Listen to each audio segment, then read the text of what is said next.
First order is, do we have a quorum? I guess we, Chris Thorpe just called me and said that he might not be able to attend. I think he was going to attend, but he's in his car, not able to access his phone. Safely, anyway.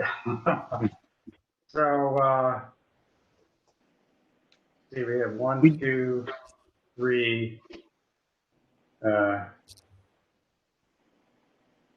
We have a call-in user. Yeah, that's Jenny. Oh, there's another one too.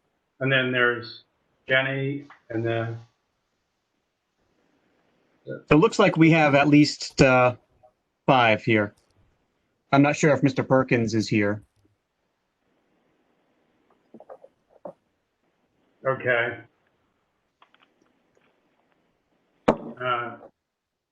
You mean Perkins? Did you say Perkins? Yeah. Okay. All right. Yeah, I am. Yeah, he's, by the way, for the commission, he's, in terms of new business, he's coming in as, on the board as an alternate. Brett Perkins, he was just appointed. And you met him probably a long time ago. He came to one of the meetings, if you remember it. Mm-hmm. So he'll be joining us, and as an alternate, like I said. Okay. Although I saw on the paperwork we got, it said member. Did it? It did say member. Oh. So I don't know if that was a typo or. Well, it should have been, because we have a practice of not appointing members. So I don't. That was made pretty clear to the first select person. We'll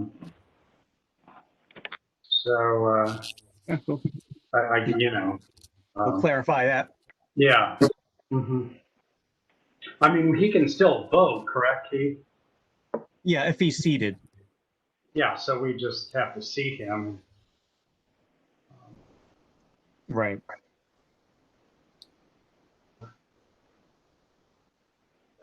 What do you think, Keith? I mean, should we? I mean, there's. Yeah, we have enough to get going. We have okay. 5. You know, we can seat Ms. Drummond. Yeah, don't forget, I got to recuse for the first one. Right. Yeah. So we just need 4. So that's still fine if you recuse yourself. How about I don't? Okay. And for the Well, who's the 4th? I mean, it's myself and Leslie and Chris. And Jenny. Is Jenny there, but she's not talking? Yeah, she's. No, I'm talking. She's there. Oh, you're talking. Okay, I'm sorry, Jenny. Hello. Yeah. That's okay. I just can't see you. That's all. Yeah, this is like the talking heads. You know, this is amazing. Yeah. Okay, so. Well, I'll call the meeting to order again, and then welcome Breck. If he's out there somewhere, welcome to. He is there, Breck. I see him. So welcome, Breck, and thank you for organizing all this crazy virtual stuff and the links. That must really be a lot of fun. And the first application is ADRB 20-05 special use permit coastal application for the redevelopment of automotive service gas station in Mystic. So we've seen this once before, and without further ado, start the presentation, please.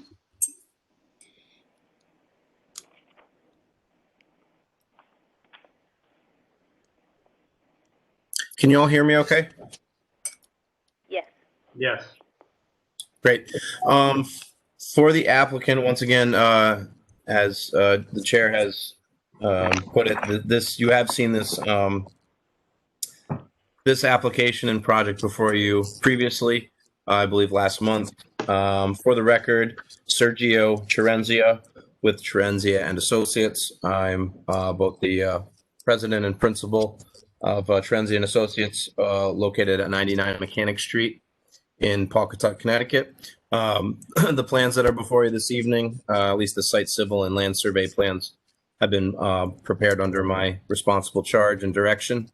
Also, I believe you're aware that the plans that the architectural plans that have been filed with the Planning and Zoning Office as part of this application were prepared by Mark Camo, who is I'll acknowledge is a member of this review board, and I believe will be recusing himself for this decision, but is available to answer questions regarding the application. Just to get everyone refamiliarized, if I may, I'm to share my, get that to work. Let's see here.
Yeah, 34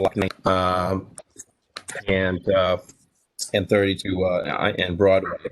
The current site is a service.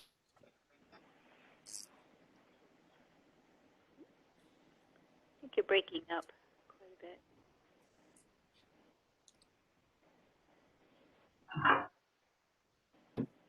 About Can you all hear? No, it is breaking up here, Okay. saying there's not enough bandwidth to accommodate his visual. Oh, okay. Losing the audio. Yeah, We have the prints though, so maybe he doesn't need to share the screen. yeah, it's true. We do all have this. I think we've lost his audio connection too. Oh, no. I mean, you don't have to worry about me, but I just didn't know if everybody was losing it as well. Yeah. Mhm. Okay. Keith, just a question. Can you monitor this on a dashboard? Are you actually seeing? I can see like, the attendees and things like that. So he's still there. So how did you know that? I mean, it sent you a message that they couldn't, there's not enough broadband to handle his graphics, maybe? Is that it? Yeah, it flashed on the screen that yeah, there was not enough broadband just to handle his camera even too. I'm not sure if everyone saw that or just me. Yeah, there's a orange triangle with an exclamation point that you hover over and it tells you what the problem is. Okay. Oh, yeah? It appears on the individual screen.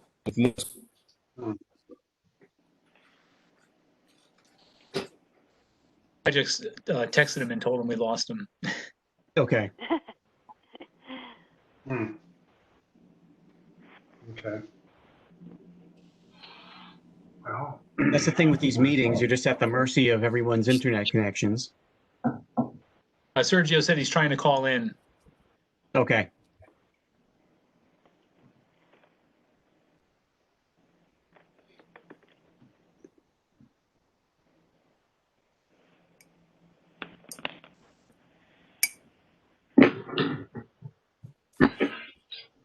Keith, while we're waiting, I think last time I was able to provide, I forget how we couched it. Sing us. How'd we couch it? I was able to provide a little information last time as the architect. Basically, Yeah. answering questions the board You might were have.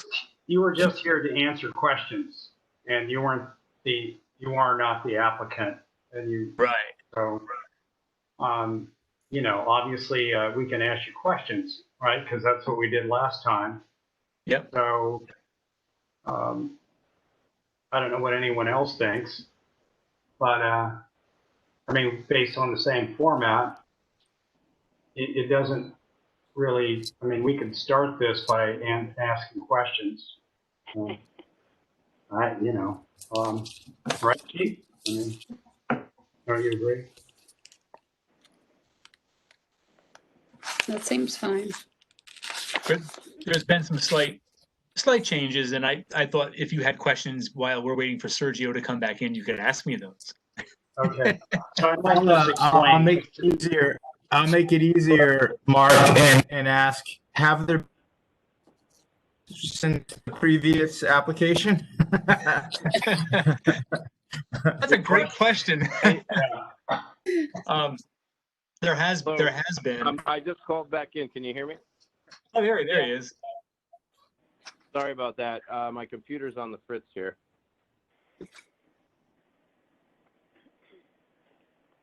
Can you all hear me okay? Yeah. Yes. Okay. Sorry. I apologize for that. I don't know where you left off, but Mark, would you be able to share your screen, possibly?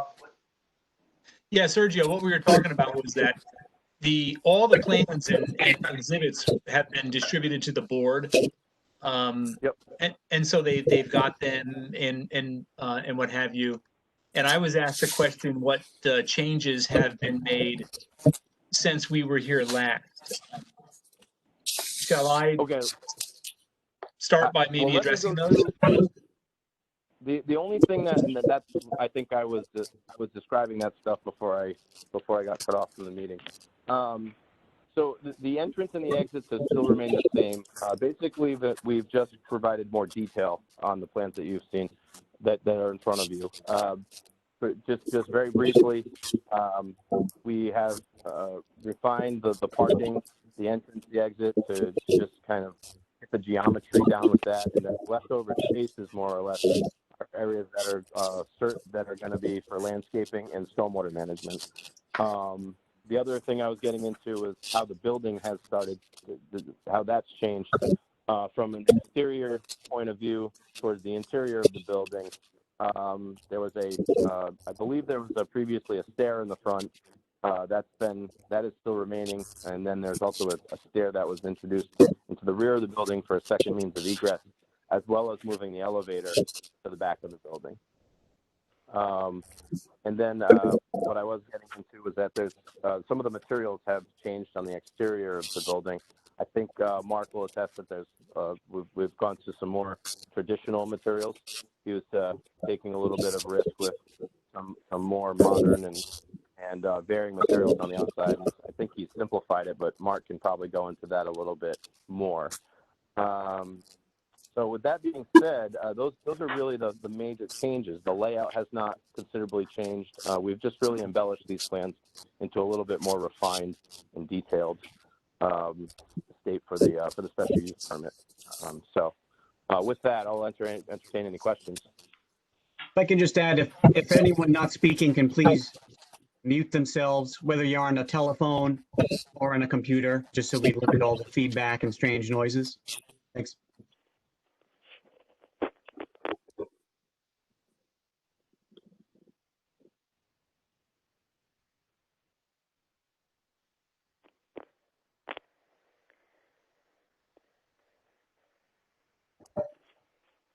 So what are the Hello? study materials now? They're all white. So what would they be? Yeah, so I guess back to the original question about the changes.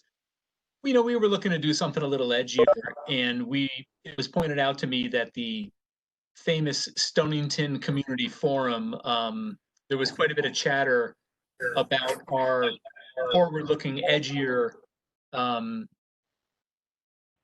expressions on the exterior of the building. So rather than fight, we stepped it back to shiplap, like a horizontal shiplap, maybe leaving a little bit of a 1/8 reveal on the groove, and just trying to keep the materials black and white, white on the siding and black on the fenestration and the doors, black frames with black standing seam metal roofs wherever the roofs are shown.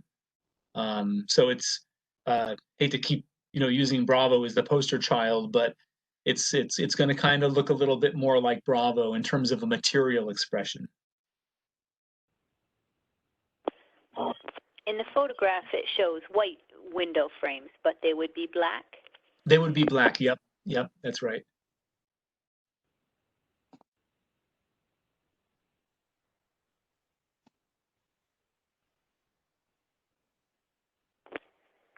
It sort of blends with the M bar across their street, but I do miss the brick. I liked that. This was Jenny.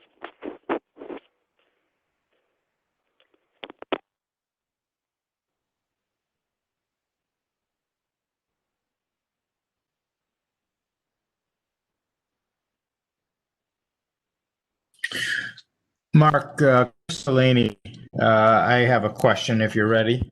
Yep. So I'm assuming, I noticed the 3D renderings when I was looking at them at first. I felt like there was quite a different feeling, and I'm starting to see why now as you're explaining it. But it also seems that the proportions on the third floor are quite a different. I'm assuming that the 2D architectural drawings are what I should refer to as far as that stuff is concerned. Yeah, they're the 3D is generated out of Revit, which uses the DWG file from CAD. You are right. I've had a lot of trouble with other clients with the proportionality of it. I'm not sure what Revit's thing is, if you will.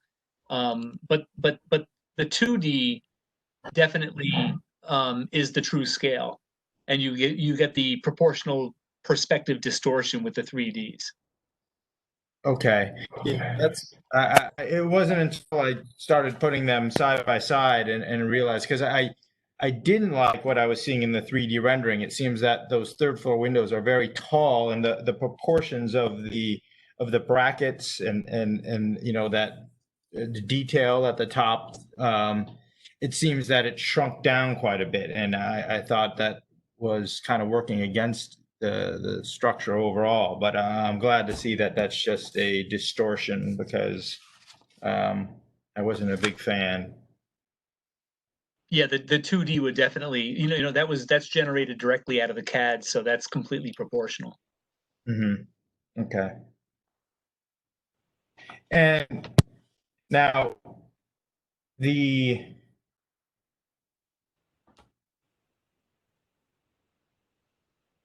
you were starting to describe what type of finishes you'd be using aside from the windows. Could you describe that a little bit more? Yeah, so I think Sergio, you were trying to share your screen. Yeah, I see Yeah, I don't know that. if it came through. I'm having connection issues, but if you want to take over, Mark, go right ahead. Yeah, if you want to go ahead and release that, I'll try to share mine. All right, I think I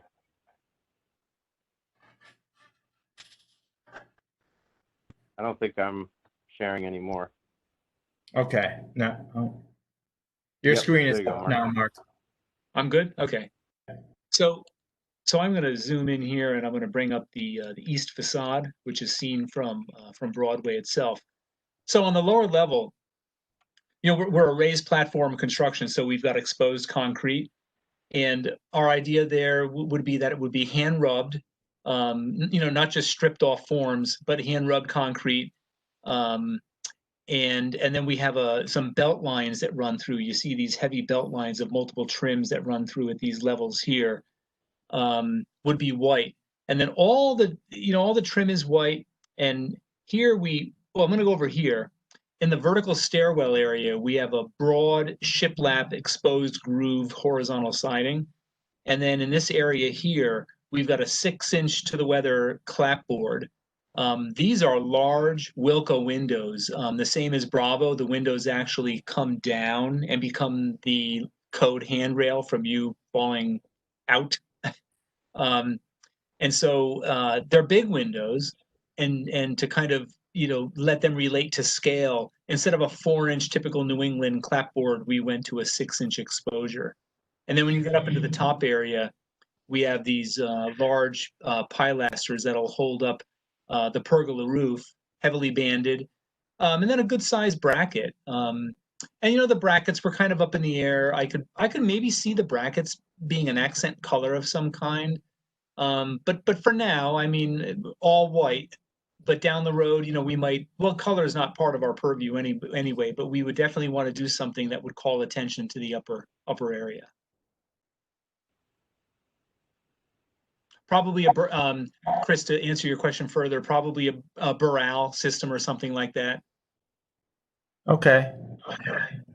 Yeah, I'd love to see some color other than the black and white. I mean, I know that black and white, I'm sure your client is a big, everybody seems to be a fan of the black and white, but personally, I'd love to see some color introduced. I'm certainly not a sticking point, but it's just as my own recommendation. I don't think there'd be anything wrong with that. No, I agree. I'm kind of seeing those brackets as like a deep midnight blue or something like that, which is a very nautical color. It works. Mark, could I ask so all the elevations are expressed on your elevation there except for the roof. Is that also 10 feet basically at the top of the roof? 10 feet. Well, you're basically, all your elevations basically show a 10-foot rise from structure to structure. So I'm just wondering if that is indeed 10 feet at the roof line so that they're equal going up the building. I'm just trying to understand that. It's a good question. It's a little less actually to conform with the height, and for a number of reasons. When I did design it at 10 feet, it looked a little tall, and then I noticed I was out of compliance. Knocked it down a little bit, and I seem to, you can see with those guys on the balcony, those sort of fake transom, because you're outside there, they seem a little more in proportion. So that is a little bit less. If your mind is reading that as a little shorter, it's because it is a little bit shorter, more like in the 9-3 area. Okay. And then on the weather course at the ground floor is basically at the second floor. Is that correct? So that you're not keeping weather out of those two stairwells? Actually, the stairwells on the ground floor are encased in concrete walls. But I didn't see doors at the bottom of the stair, so I was wondering where the weather course begins and ends in the building at the ground floor. So the door would be on my plans here. The door is at the top, if I'm not mistaken. Yeah, so when you come up into the stairwell, and it's something that we would probably end up with a door downstairs anyway, so that we don't get loitering going on, after hours in the stairwells. Okay. And then on the quality of the concrete at the grade, there's not going to be any form holes or anything like that? You're going to fill all the form holes and no form joints or anything like that. So it's going to be monolithic. Is that the attempt? Yep, very good. The attempt is to grind off those edges, fill the form holes, and then rub it. So it's a nice. It'll be noticeably concrete. But at the same time, we'll take away the methodology from telescoping through. And you're going to coat that with anti-graphitic material so that it can't be tagged, that kind of thing? Yep. Oh, yeah. Hopefully that's not a problem here, but we Well, it definitely. does happen. So. I have a question. I seem to remember that previously there were windows in the stairwell, so you could see the staircase as part of an architectural feature from the outside fenestration. You're not having any windows, or are they, maybe they're, no, they're not on another side. No, so you're correct. We had actually in this vertical that you see rising on the right, that was the elevator, and we had some, some kind of false expressions going on. And within the stairwells, so the fire code now, we used to be able to put windows in stairwells if they didn't exceed 100 square inches in any one singular opening. And now it's Herculean to put these windows in the stairwells. I've had this issue come up with the Mystic Landing project and some other ones here in town. And so the glass is practically like aquarium grade glass that we have to do. So for now, we just pull them all out, and we figured we would just let it express itself as what it is, a vertical circulation element. There's a material called pyrostop that you could utilize for fenestration in stairwells. It's used fairly regularly. Yep. And we still, we down the road we'll see what we want to do about that. It's one of those code issues that we're grappling with. This is Jenny. This is a strange, sort of probably old-fashioned type of question, but my father-in-law was a carpenter, and he was aware of this issue. The Wilco windows that go basically to the floor, if you're standing on the ground and looking up, I mean, you're looking at ladies' legs and skirts, and I mean, I'm sorry to be so silly, but it's a different age, but do you think that those to the ground looking through, would people feel comfortable with that, or is that just something people don't care about? No, that's a real good pragmatic and functional question. But I would admit that not only is the architect a Bravo, but by somebody who walks by it 3 to 4 times a day walking my dog, but you can't even see the people inside unless their head is above the glass. There's like a reflection that comes off of it, and it's kind of hard to describe, but it's I don't know, it must be the quality of the glass, but you really can't see inside. At night. Yeah, and and go ahead down there at night also and take a look through Bravo. It's really bizarre. You almost can't even see inside. It's the it's the glass. Okay, But very nonetheless, good. that's a great, observation. Had I wore skirts, I would be thinking about that. I wanted to share something with you guys. Where'd I put it? I don't know if I did this last time. This is the previous version that you saw. And this is a house right down on Broadway here in Mystic. And it's to scale. The grade, you can see I've lined up the grade, and I've lined up the height of this house to this building. So our building has changed, as you can see. The right-hand side is not the elevator shaft anymore. But sometimes drawing, these CAD and Revit drawings can be deceiving. When you look at the scale of this, it's a little higher than the very typical captain's house in downtown. And I put this here, and these people let me measure their porch so that I could get the photograph to scale. I put this here because a lot of the comments on the community forum were that this building's way too big, when in actuality, it's not really a big building at all. It's actually quite a bit smaller than the building across the street on the Hendel property that was approved. Just wanted to point that out because scale is always, one of those issues that we deal with and grapple with as designers.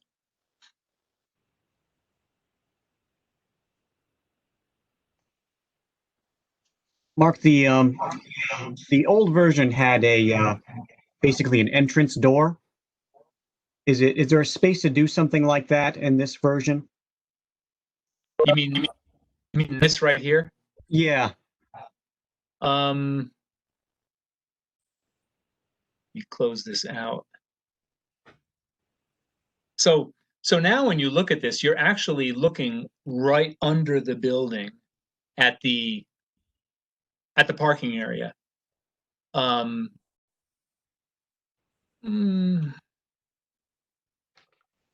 You know, mean there's from not much wall to play with. right. And you'll notice in the plan here, so here you are on Broadway, see my mouse? So that concrete wall comes out like this, and then the building steps back to here. So we're in a different plane. You know, can we do it? There's not a lot of room to play with there, but we can. We can. If you thought that that was an architectural feature, you know, that was germane to the building. You know, I'm sitting here thinking about this. If we actually wrap this concrete wall,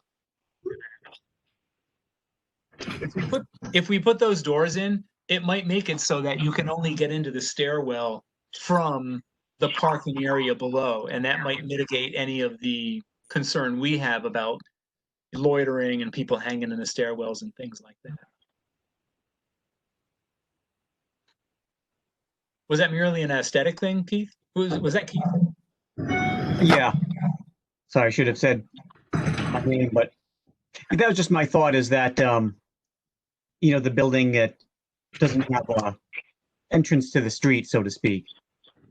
Right. But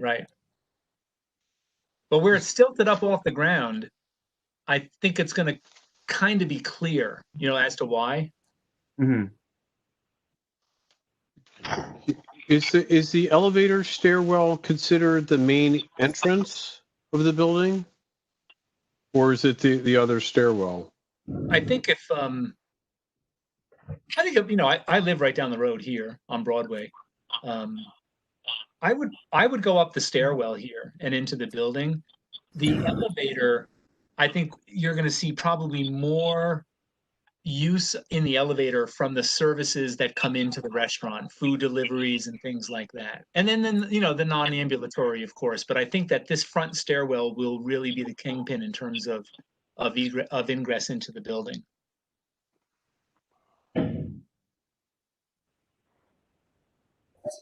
It doesn't seem to have an intuitive entrance for people who are not familiar with it. The stair, because the entrance to the stair is behind all those walls. You have to walk past cars. So there's nothing that's saying this is where you go to come in. I would agree. Yeah, I mean, we could also put like a standing seam metal roof in the front here that would kind of yell out, hey, I'm the one you want to approach here. Mm-hmm. I mean, at the same time, I guess when we were thinking about this, you've got a building elevated up out of the floodplain. And so the approach is to kind of read the building out and look at where you should approach it from. Right. If you were someone totally a tourist, you would not know what to do. I think you would definitely need a clue of how you get in the building. Some wayfinding, I guess. Right, from the sidewalk. Hi, this is Michael. Can you hear me? Yep. Okay. I think I was having some difficulty. But maybe a few comments here.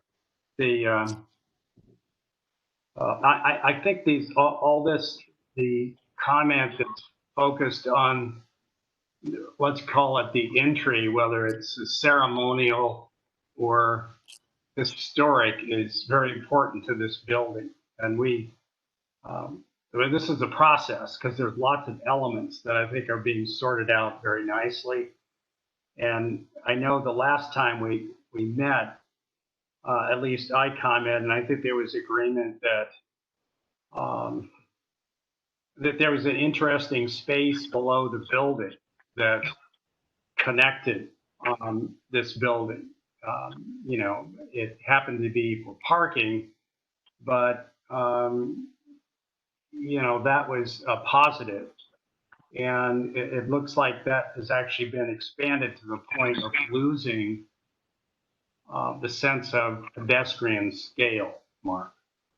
And I mean, you know, it's a process. So you start to strip things off to go in one direction, and you certainly lose things.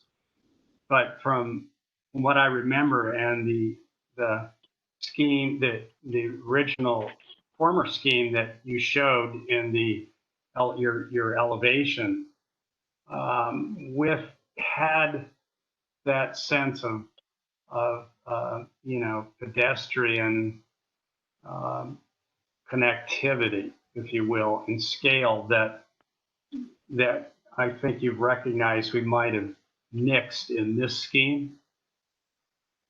And I'm just wondering whether, like you said, that a little further thought as to that east elevation and how it connects and maybe you know, introduces the building. It wouldn't really make it sing on the corner. That's just one thought that is, I think, been already expressed. Still keeping the openness, let's say, north to south, and I do think that you probably agree that, you know, the imagery from the sidewalk of looking under the building at, you know, my Volvo or something is not really, or somebody's truck is probably not as desirable and memorable for Mystic as something similar to what you had formerly. So that's one idea. And then the moving around, just kind of why did you discard the idea of using brick somewhere? Did we didn't suggest that, did you? That was something that that's a direction you went? Yeah, the brick. I wanted to put the brick in to just relate it a little bit to a lot of the millwork that's around, and I think the brick led to a few of the scale comments that ended up on the forum, and I've never really paid attention to the people on the forum, especially at the time, you know, the wharf project was going through. But it turned into like a scale argument, I think, and so I just thought that the clean concrete with the shiplap above might, you know, minimize the scale of what everybody's perception was. And so that's really why the brick kind of went by the wayside. I see. Yeah, I'm not, you know, the brick that I remember on the previous scheme, I don't think we commented about anything to do with scale. And I mean, we had a pretty thorough review. So I guess it was left up to, I mean, there's really kind of a token amount of brick there. So, Right. I mean, if anything, the scale would have to do with the volume, right, rather than the material. But I'm just wondering whether it makes sense to yourself and to the commission to use brick at the base, you know, as a face to the concrete, and as a, you know, reflection to the brick that's downtown in Mystic. And you'd have to sort that one out. But that certainly would seat the building. And by the base, I mean the, you know, columns and any kind of exterior wall that comes to the grade up to the first floor level. And you know, maybe some imaginative views, but you know, that's sort of standard weighty brick base with large apertures. Could be an interesting design project. Yeah, I definitely wanted to kind of give a wink to the mills and the brick. The sort of ziggurat at the top of the previous plan was a was an attempt at that.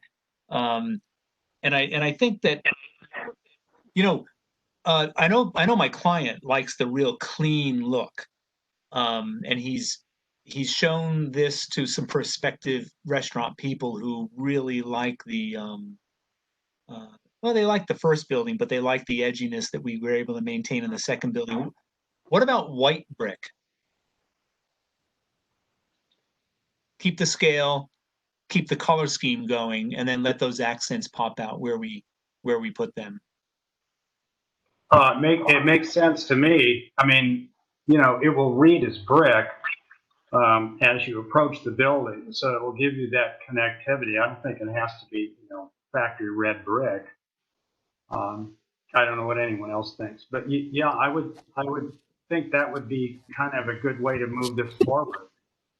And I think historically move it forward. Right, and I think your comment on, you know, the previous facade we're looking at, we can reinstate that wall to hide the garage and put the doors in, which would of course announce our current entry as well. Maybe with a little, you know, with a little bit of copper or standing seam roof or something like that. So it's something I was going to do, but I guess I leaned a little too far on the left on that one. But we can definitely reinstate that wall with the entry to make it look a little more like this, but a little cleaned up the way that we've got it. I like the white brick idea, Michael, and I really like the original version too. But it comes all the way to the ground to anchor that stairwell column rather than having the concrete. So that standing seam is portion of coming to the ground is brick up to maybe the second floor or something to ground it more. You know, right now everything seems to be floating up in the air, which is what we do in floodplains. But yeah, right. And I think what's kind of necessary here is for this building acknowledges the fact that we're, you know, we're living in the age of raised architecture, and this is probably, I mean, we saw that with the what was it called, the you know, the Cottrell project, where all the buildings were all the buildings had to be elevated, and there were elevated walkways and boardwalks, and so this, along with Bravo, right, Mark, is starting to lead to a new and different look, and I think out of necessity for a base floodplain in FEMA. But you know, I think the idea here is that as architects, that we make something of it, and we make those apertures and that raised character something that's very pedestrian oriented and green and friendly and walkable, and not a raised building. Not, you know, not something that somebody could come away with saying, "Oh yeah, that's a raised building. It was raised up because there's going to be a flood of the century." And you know, I think this is on its way to doing that. So, and I think the entry idea is very good. You know, that could be subtly enhanced. And then, just as long as I'm talking too much, let me have a couple more comments. One is that in the height, which Breck brought up, very importantly, interesting, the height of the third story, and I guess Chris brought it up too, in the Revit illustration, looking, I guess it would be north, so where you see the south facade and the east, that, you know, that kind of reads as the tall story, Mark. You follow me? That one, yeah.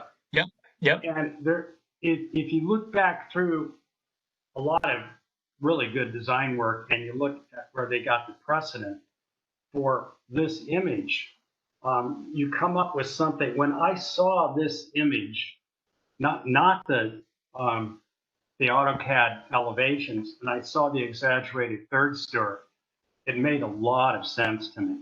I mean, to me, it really reads as something that both elevates and exalts, but also it kind of has this purpose as the top floor. You can see it in Boston everywhere. You know, they Yep. exaggerate that top floor, and then they exaggerate the roof overhang, and it just kind of feels almost sort of like a tree, right? Whereas my personal take on the AutoCAD elevations is it's a little stunted. That's subjective, but I would toss that out there. I think you get some mileage out of that, Yep. out of the height, that exaggerate even 1 foot. I know you're limited. Well, first of all, you're right. When you look at this 3D angle, it wants to be that high, and you are on the 3rd floor, and you've got views up there. Keith, can we can go up a little higher with permission? Is that right? In this zone? You only could for a very limited architectural feature. You know, like let's say a cupola or something like that, that's very small in area. Otherwise, Right. it is just stuck with the regular height limit. So you're looking at a pergola and a stairwell. So it's not really like, quote, usable space. So that would probably fall into the more utilitarian definition. It would still have to meet that height limit. You know, the exceptions are more, can't be that big an area. It would have to be a very small thing, Right. like a cupola or something like that. Yep. I think we What's the actually have a number? foot to. I think we have a foot to spare. Actually, I could raise it a foot. I think I stayed under a foot. What is the height limit number, the dimension?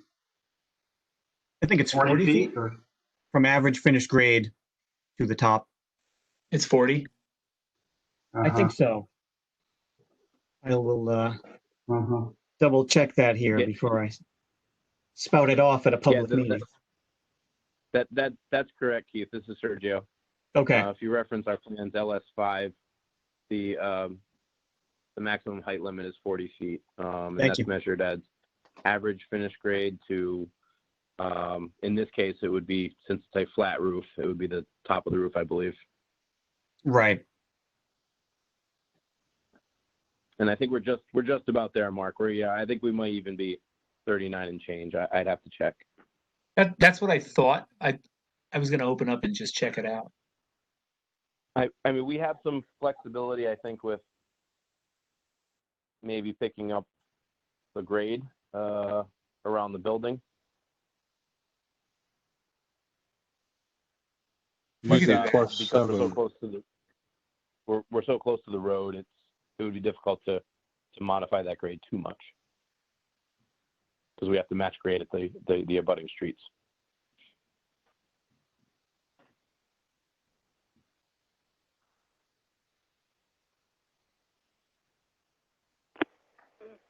This is Jenny. Just quick, going back to the white brick being on the street level, that might get grimy after a while and tend to look gray. Maybe some white brick that has a glazed surface, sort of subway-ish. That was one thought. Yeah.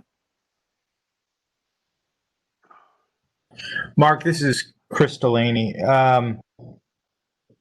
And back to that east elevation and the stairwell, like we've been talking about. Is at first I was curious why it was so flat, and there was not a lot going on there, and I was curious if there was some plan for signage, just because it's like the high visibility corner. Is that a consideration? Yeah, it's something that we have talked a lot about. one thing you'll notice over, if you can still see my screen, I'm circling on the left of the property over here, this big planted screen. Mm-hmm. It's a material that I've used before, and I've seen it hiding parking garages in Savannah, Georgia, and other places. And one thing we thought of was maybe running a piece of that up the front of the stairwell for a piece. And you see the flags that we put. We just put generic flag banners out here, but we definitely, we also, to call attention to this, would put something appropriate out into the front to basically say, hey, look at me, whether it's banners off the building or, something like that. It's like a wall that wants to be painted. It wants to be tagged. Yeah, if there was, I was trying to understand if there was an intention that, but the sign, a sign seemed to be the most obvious choice. It's especially based on the position. Yep.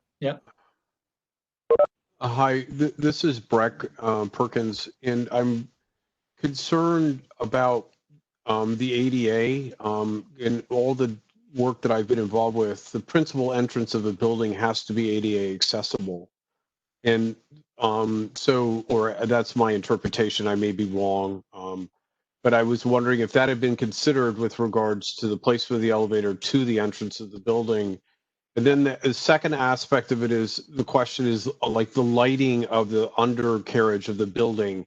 What are you anticipating with that lighting?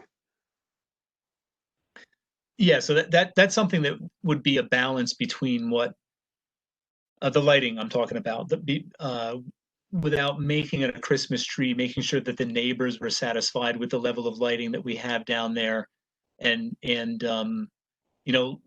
light the columns as features more than just like light ambient space and air. And the elevator was a hard thing to figure out in terms of from a safe point of view and accessibility point of view, so where it's located lent itself better to where the handicap space was as well. So it would be an arrival point, and then you're right there at the elevator, and then up you go. So I think from an ADA point of view, it's in the safest and best location as we found. And from a lighting point of view, we could definitely we don't plan on too much, but not to make it because we have to be careful when you light the bottom of these. They can really throw a lot of polluted light out from the sides as well. But maybe some nice light on the columns that comes across as silhouette, so you wouldn't see the lamp from the street. You'd see the glow of it, but then the column would be in silhouette. That's kind of how I envision it. Hey, Mark, this is Sergio. I just wanted to add on to that as well, is that my understanding of the ADA requirement is that you have to provide a space that is closest to the accessible point for ADA. With respect to the location of the elevator interiorly to the building and where that access is, I'd have to defer to you, Mark, on if it's in that it's in the right place for building code. But as far as the site goes, I think you nailed it. That the ADA space is in a safe place and the closest to the elevator. Yep.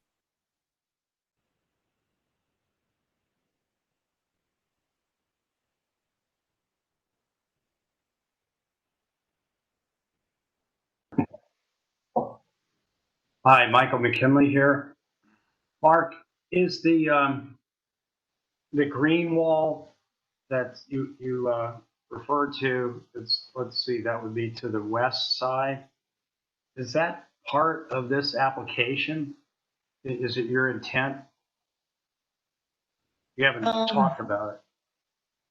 I mean, as far as I know, we are within our buffer rights to put that there. It's on our client's property, and we're looking at 2 stories of concrete block, not celebrated all that well, and we thought that would just be a really nice backdrop overall to the form that we're building. I don't Keith, is that a part of it? Well, it's part of what you're proposing. Yeah, yeah. And zoning wise, it's more like a fence than a structure. So it Right. seems like it could be located in the zoning, in the building setbacks. Or you can't have a 30-foot fence, that's for sure. I mean, it's a structure looking, but that's not our position. I was just curious. What's on the other side of that, Mark? I'm not clear. On the other side of the green wall. It's a building, right?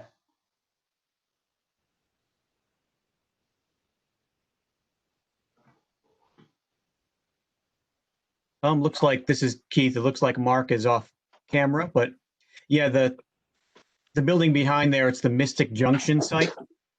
So it's where Alpha Audio is. Oh, on yeah. Washington Okay. Right. Mhm.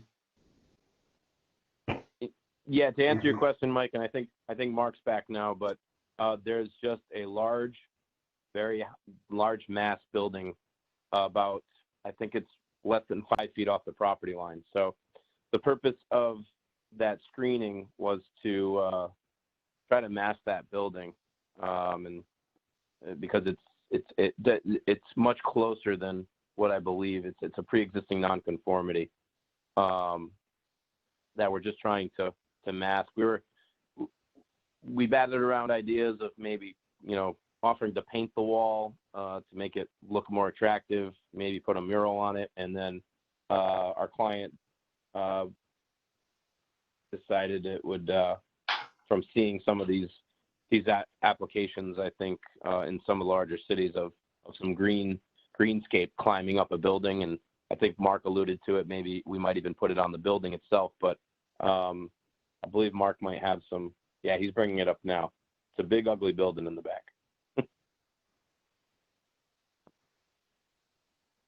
And when our client reached out to her, she mentioned, "Oh, I might paint a mural on it." Great. Hence our green wall. I picture a big whale.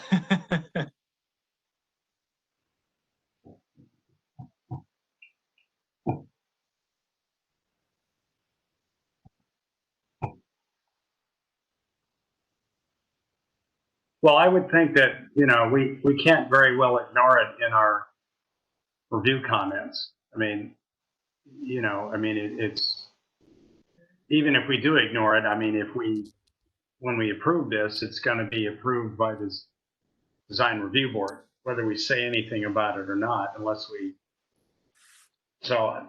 I mean, I appreciate the idea, and I mean, it's kind of fun to think that it could be because of the lack of any landscaping here, which is, another thing that Chris Thorpe would be talking about, and he's still in his car probably. It would be nice to have something green and soft to work into this very urban streetscape. That's at least the streetscape that we see in the Revit rendering. Is there any thought of the plant medium? This is Breck Perkins. Is there any thought of the plant medium? There was a landscape plan provided with your package. I don't know if you've had a chance to review it, but there is landscaping proposed along the street. No, around the perimeter. I was asking on the green wall what the plant medium might be. Mark, can you answer that? I'm not sure. There's a number of ivies that remain fairly evergreen through the winter, and we would want to use one of those so that the wall, we wouldn't want to see it go dormant completely over the winter and kind of foil why we put it up there. And if I'm not mistaken, I want to say myrtle was one of them that was brought up. There were a few that were thrown at us, and I forget exactly what they were. But the company that makes this mesh grid it's about a 6x6 heavy wire mesh cube that goes up. They've got a number of varieties that are very hardy that seem to do pretty well there. And just overall in terms of xeriscaping and the benefits of it, Michael had a great point about adding the green to a much more urbanized parcel. I think that would really be a nice direction for the town to go in to kind of embrace these ideas as screening devices. Yeah, Leslie Driscoll. I just wonder if you've got this, right against your property line, would obviously go and completely cover the windows on the second floor of adjacent building. I don't know what they do inside that building, but that could be, you could get some pushback from that, maybe. Yeah, it's a music studio up there, if I recall, having taken guitar lessons in there. Good, I mean, good point. And at the same time, I know when Central Hall went up, we went up right next to the neighbors' buildings, and there you are. You're kind of close to them.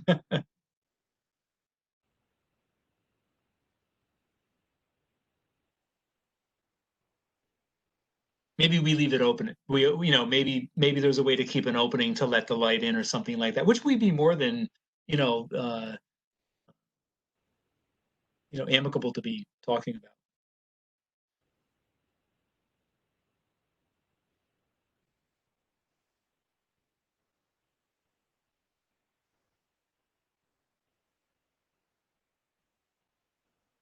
Mark, it's Chris Delaney again. So are there limitations as far, as far as what you could do there for other landscaping options? I mean, I understand it's not a very attractive building, but I don't know, the thing that bothers me a little bit, in that, there's something next to you that you don't really like to look at, and you put up this big green wall to kind of block it off. I just wonder if there's not another way to approach that.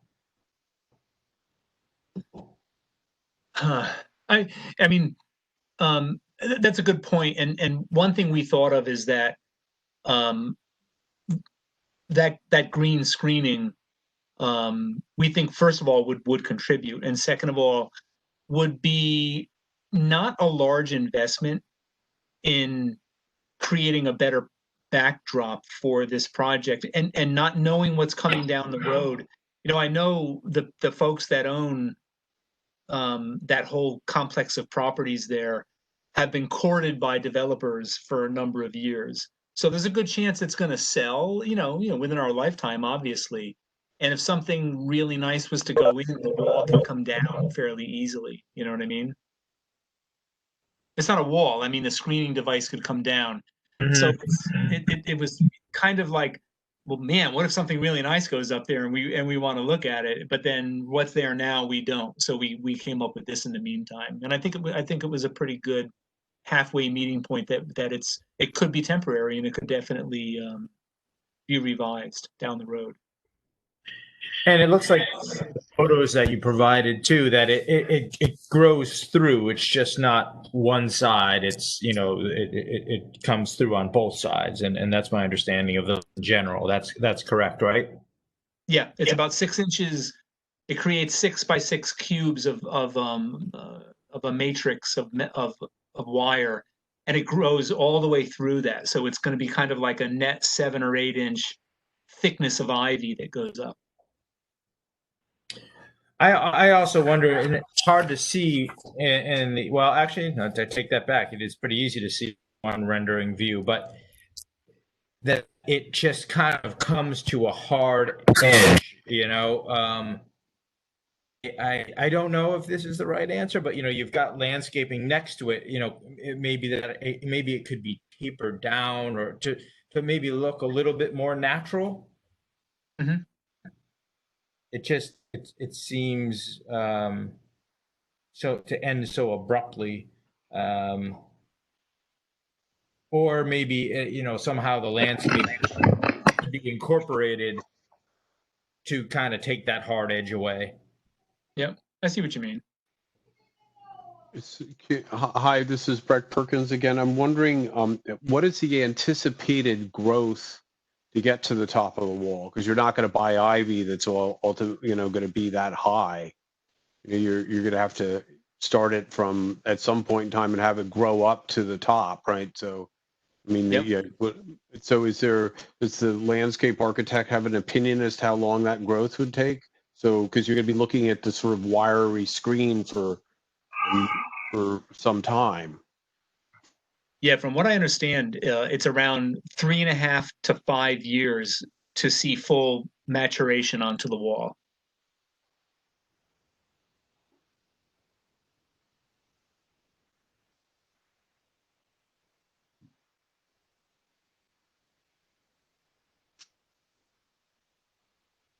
I'll put that in context of many years ago, I used a copper metal standing seam roof, and the client was so upset that it was brown. And I said, just wait, it won't be brown forever. You'll have that really nice patina that we all like copper for. And before he even, thought about complaining to me again, it turned patina copper green. So it's one of those things that'll have to fill in, like a lot of things. So I have done this before, and so what we've done in other projects is had mid-span baskets with ivy growing in it, so that you can get the wall to fill in much faster. Yeah, and the manufacturer told me that they can do a midline drip. They can run a line up through the top to irrigate that and really get faster growth out of it if you feed it. So that's right. I forgot about that. They can start both the ground and the midline and actually make it a little more aggressive.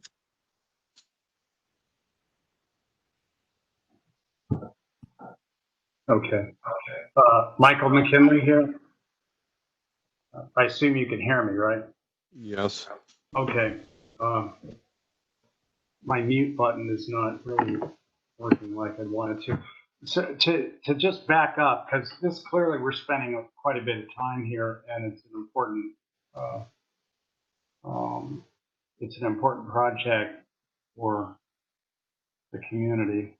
Now we usually, as you know, Mark, require a landscape architect we have on everything. Okay, I mean even self-storage facilities that are out in the middle of nowhere. And it looks to me like the landscape plan is just coming out of Sherenzia. Is that correct? Yep, Yes, Sergio. that's correct. I have someone on my staff that does landscape work. They're not licensed though, so we would have to engage a landscape architect to review and make edits to this plan. Yeah, so that's one issue. That I was hoping Chris would be on the call so he could get some feedback. Yeah, for sure. Well, I can tell you that that's what he'd say. So, I mean, among other things, that we're a lot more erudite than I can be. But I think, also Chris would probably say something like, there's a mature green streetscape in the Revit rendering that's up on the east side of the street. I mean, there's a treescape, so there's a precedent for trees here. It's not like would be reaching, and I'm just wondering whether your landscape architect wouldn't use that to reinforce and soften the north-south edge, which does in your landscape plan at the corners have some planting, but it doesn't it doesn't appear in your Revit. And also, I think it could be more purposeful and directional, and sort of a real statement day and night, with lighting. So I'm just tossing that out there, if you follow me, as something that would need to be addressed, that could really enhance this. But I guess the main point is that we always ask that a landscape architect develop a coherent landscape design. And I think we'd be remiss here if we didn't ask that of this project. I mean, don't you, Mark? Don't you think that would help? Yeah, I guess the only reason why we submitted as we did was, as you can see, the existing photograph in front of you, there's crabgrass growing between the cracks of the concrete. It's about the only green on the site.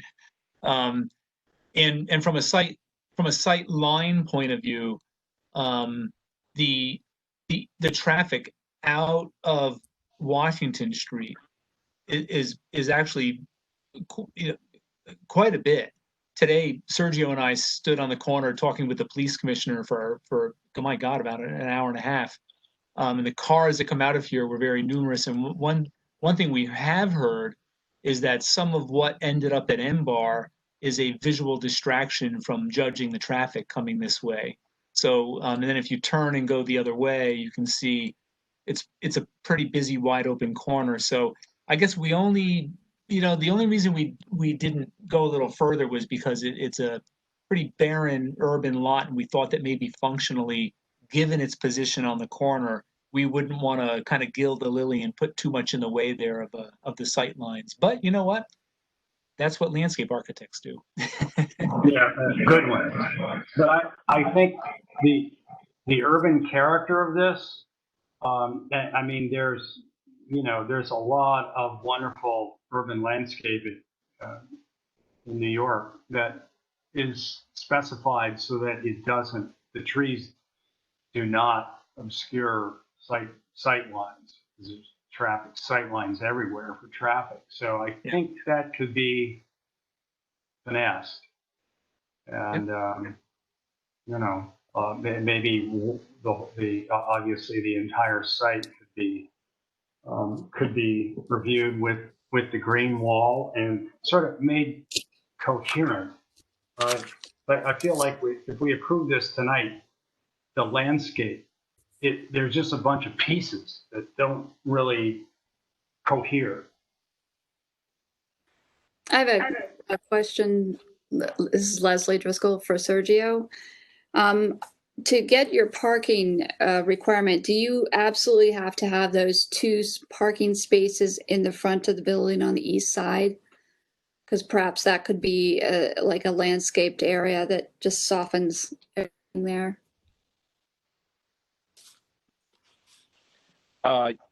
Yeah, we're actually underparked for the amount of seats we have with the proposed restaurant right now. So we need every spot that we can squeeze out on site.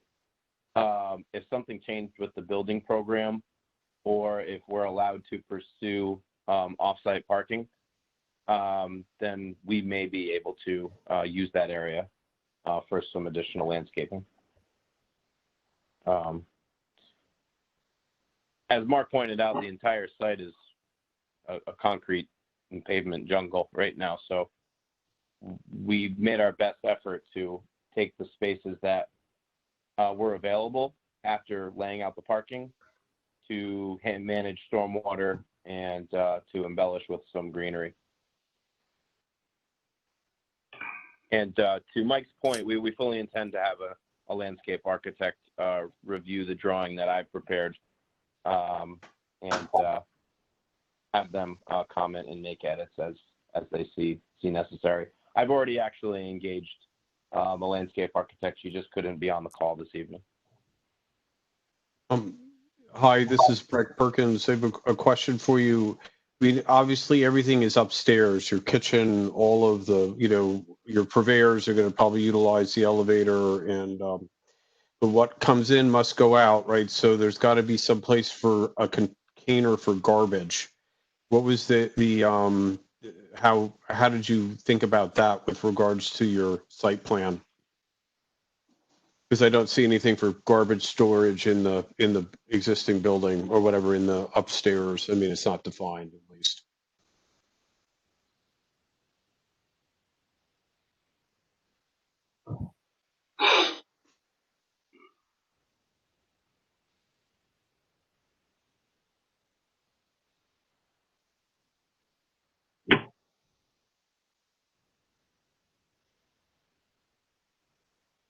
Sergio, you still there?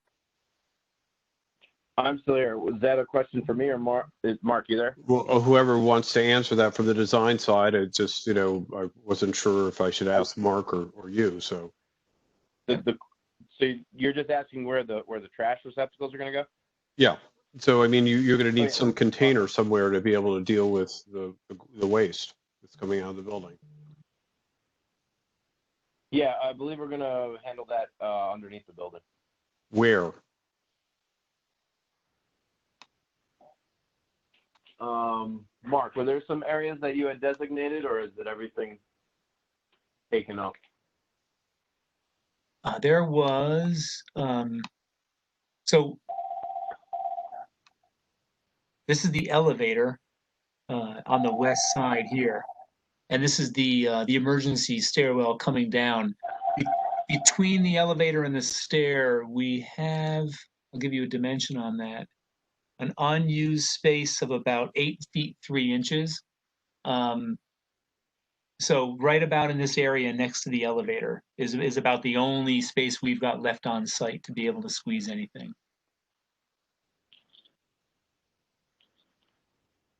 Delaney here, just to follow up at it. So I'm assuming there'd be some kind of dumpster. There would be, usually with restaurants, there's quite a bit required for garbage receptacles. Yeah. Both dumpster and recycle, actually. The recycle is almost bigger than the refuse is. Would there be screening or there? Because it doesn't look like there's anything there, right? That's just an open section between the elevator and the stairs. Yeah, this is my drawing, but we would definitely screen off whatever we were to put back here. I would think in August that would get awful, wouldn't smell very good. So it's not going to be very attractive underneath the platform, with that kind of aroma by the stairwell and by the elevator. So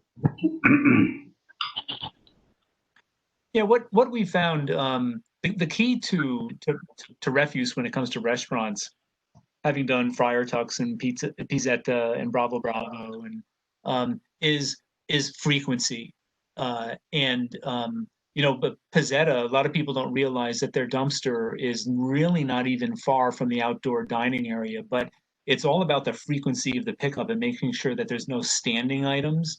And I believe that they have an every third day pickup down there, along with some of the other restaurants. But you're right. I mean, if it's standing, you've got a real big problem. But the key is to turn that over with waste management as many times as possible. Bravo did the same thing every third day.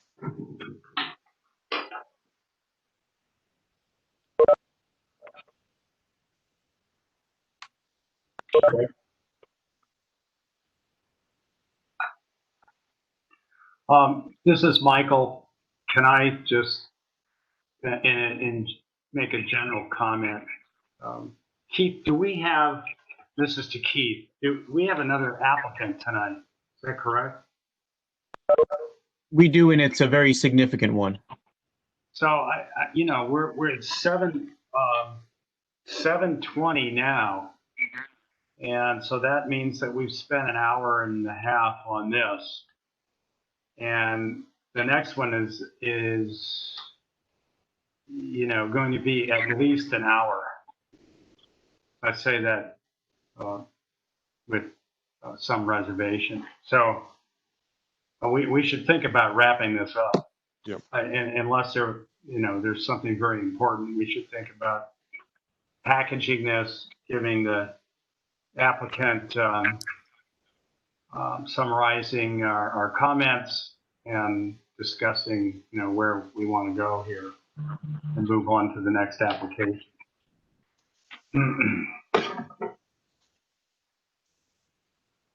Thoughts out there?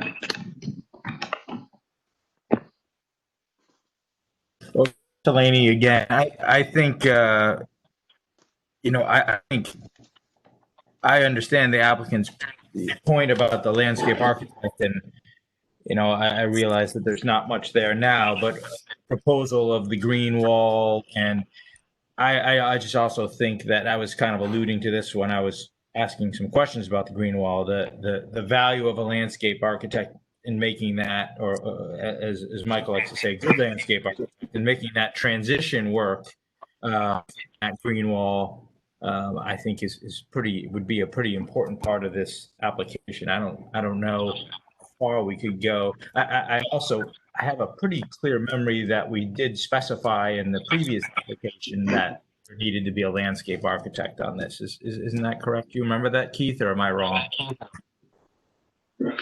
Yeah, I do remember that from the last meeting.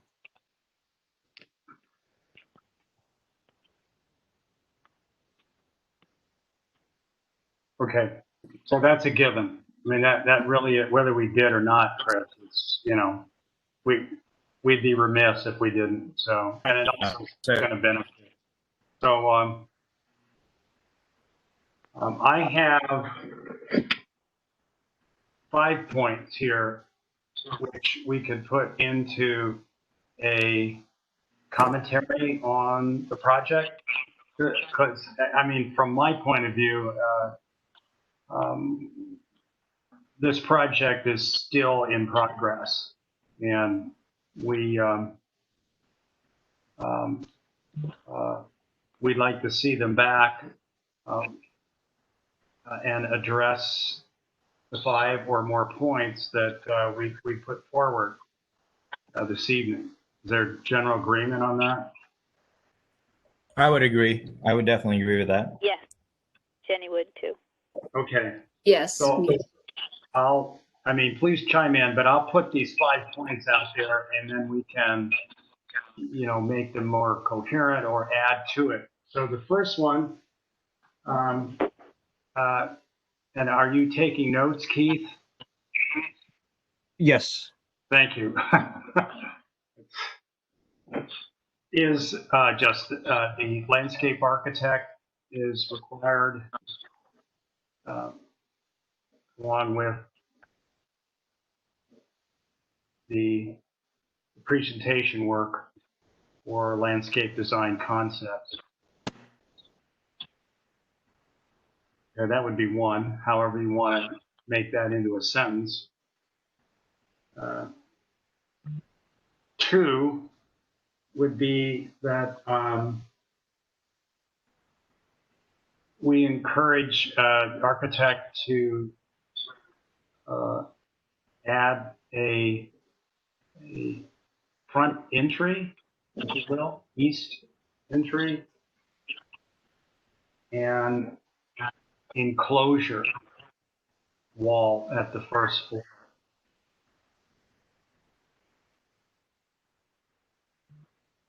And elsewhere, but definitely at the front east side, and maybe, elsewhere it wraps around.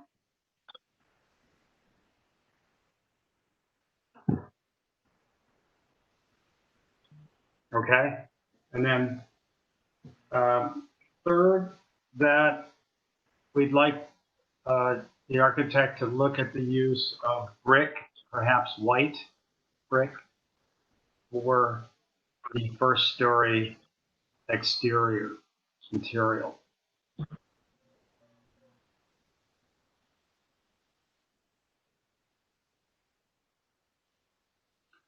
Uh, 4 would be the adding height to the 3rd floor.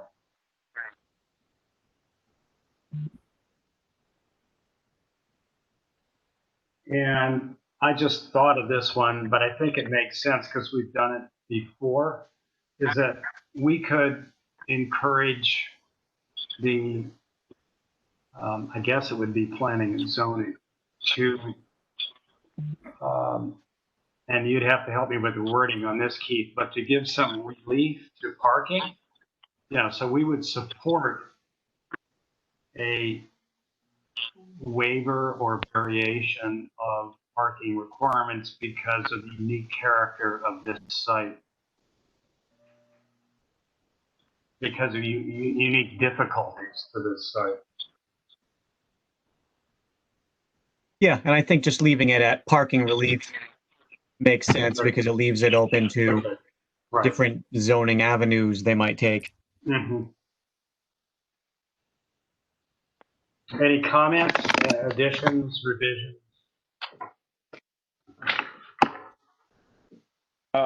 Mike, could I just make one request? Did I hear? I mean, Yeah. There was a landscape plan submitted. I know it wasn't stamped by a landscape architect, but is there any further comment on landscaping that I could bring to my landscape architect?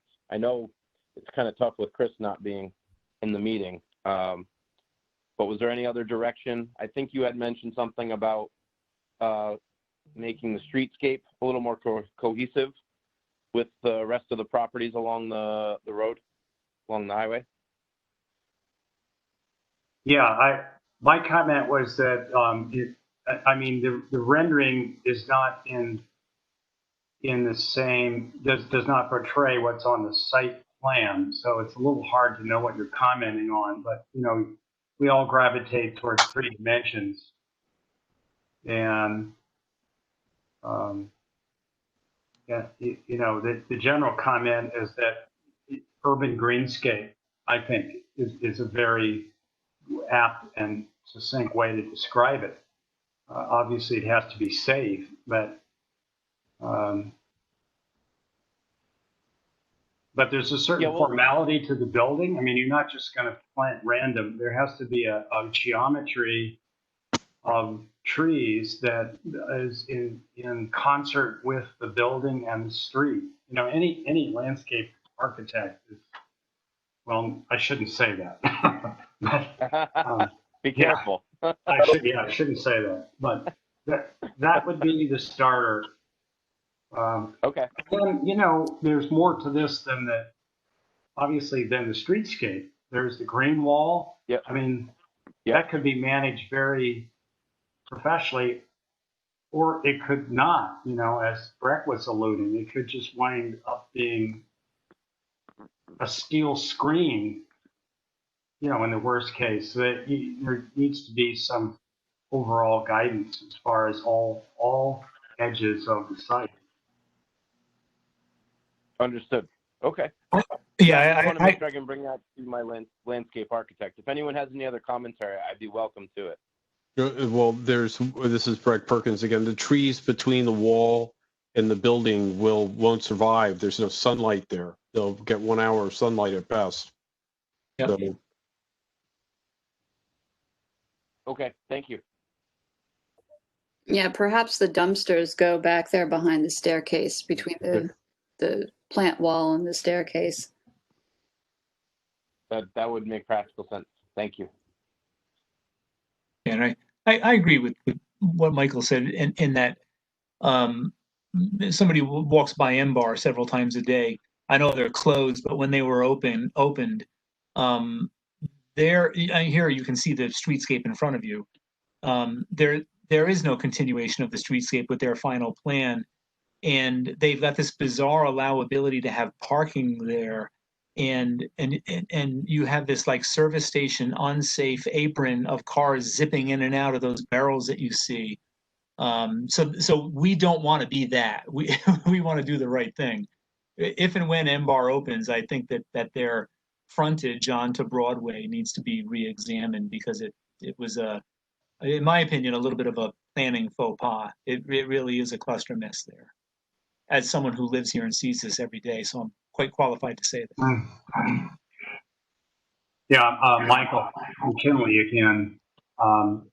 Good point about MBAR, and And I would think the landscape designer, architect would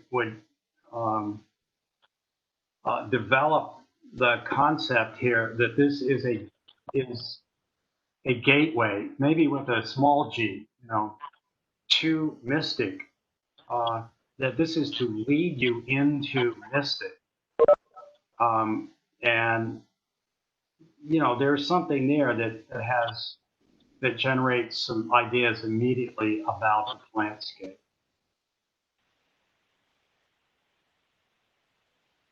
Yeah, Thank you. good points. All good Okay. points. All right, so Mark, go ahead. I'm sorry. I was just gonna, before you finish up, Mark, are you satisfied with the commentary? Just to make sure because I know our client's gonna want to come back, one more time, and I will have a landscape architect. You can put it on record when we do come back for the next round as required. But I wanted to make sure Mark was all set with the commentary on the building. I am, yeah. I mean, I think my colleagues can read between the lines what I have done and what the client wants. Mm-hmm. And Understood. sometimes it's good to have a little bit of pushback like this, which re-empowers the architect to go back and do what's right. So I think that all great comments. I would love to reinstate that facade in the front to announce the front entry. And I think that some nicely designed landscaping in the front would really be the exclamation mark that makes this. When you turn the corner here, you're in downtown. And, those of us that live downtown, we measure downtown by how far back does the traffic go when the bridge is up, and it's right here. So this is the beginning of downtown. So all good stuff. I think it's all good. I appreciate everybody's input on it. Okay, so this is Michael. I think we're set to, we've got the comments here. Is there an motion to close this meeting? Well, you're just closing discussion on this application. Closing discussion on this application. I didn't mean meeting, but at this application. I motion to close the discussion on this application. All in favor? Aye. Aye. All right, so formally closed. Thank you. Thank you, Sergio and Mark. Yep, thank you, guys. Thank you. Thanks, everybody.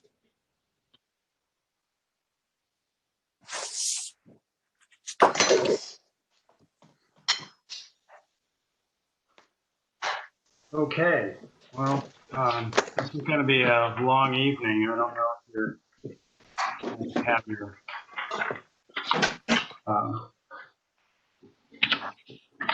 your gym weights and your Coca-Colas and stuff, or whatever, yo-yos.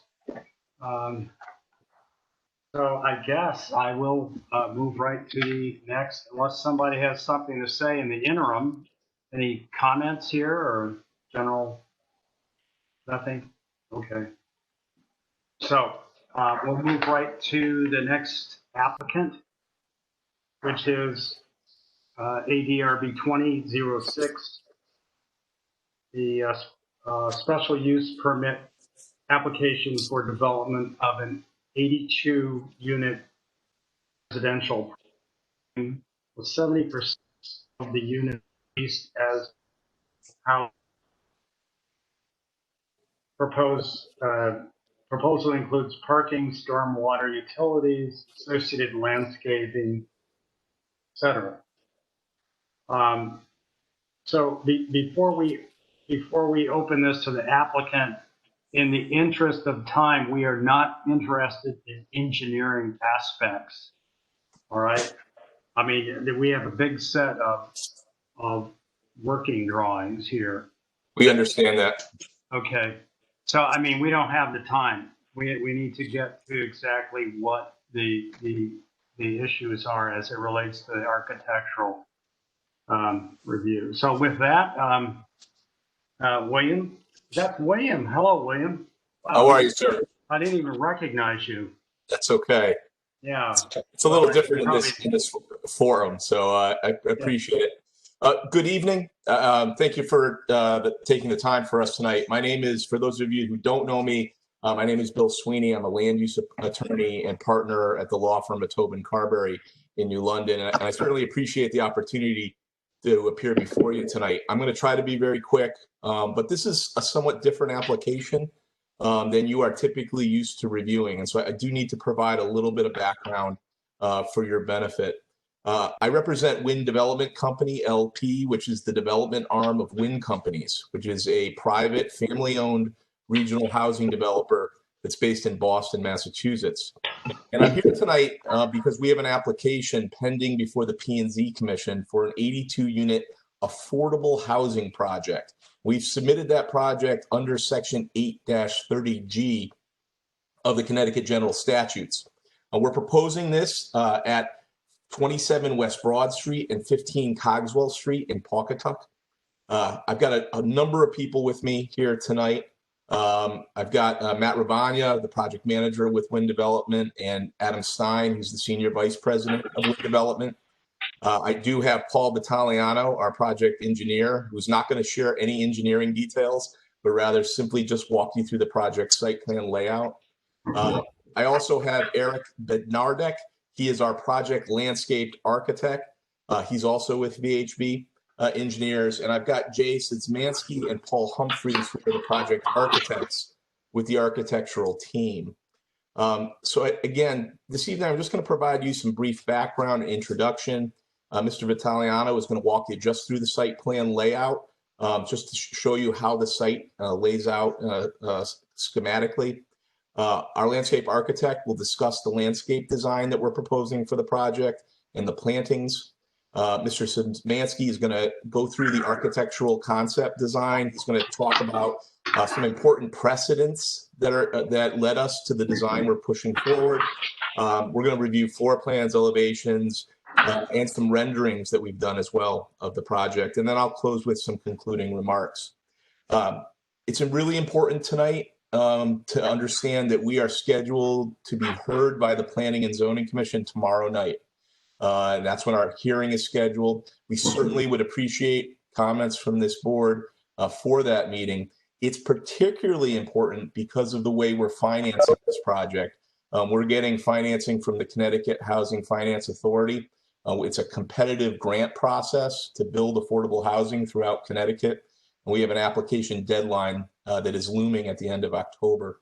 So we certainly hope that we can work with you tonight and move this project forward. As some of you may be aware, and if Paul Vitaliano, if you could just share the existing conditions plan, if you can. You can see our site is in blue on the plan in front of you with the blue outline. This north is to the right on this plan. You can see the Pawcatuck River, and you can see the Amtrak Railroad cutting north to south. And you can see the Westerly train station just up the line slightly. This site that we're talking about tonight is the former site of the historic Campbell Grain Mill property. It was severely damaged by floods in 2010, and it was subsequently deconstructed and then ultimately demolished starting in 2016. Right now, the property is currently vacant with the exception of the remaining foundation of the mill and a small garage. The property is just under 2 acres in size, so it's fairly small, and it has direct access from the end of Cogswell Street and an adjacent easement out to West Broad Street. For those of you who are familiar with the site, who maybe have had the chance to walk it, you know that it's really tucked away behind the other buildings along Broad Street, Bogues Alley, the donut shop, the tattoo parlor. It's really tucked away behind, Gary Vaca's place. There's an olive oil sales place on Cogswell as too. And it's actually built into the hillside below the Amtrak rail line. So you can't really see the topography in this picture, but the site is quite a bit lower than the railroad line to the west and the north. It's isolated. It is screened from West Broad Street by the existing buildings, and it's screened to the north and the west by the railroad itself. And that's really important when we start to talk about the visual impact of the project. The site also has 240 feet of frontage on the western bank of the Pawcatuck River. It is a blighted property. It is underutilized. It is unproductive, and it certainly does nothing to support the surrounding neighborhood.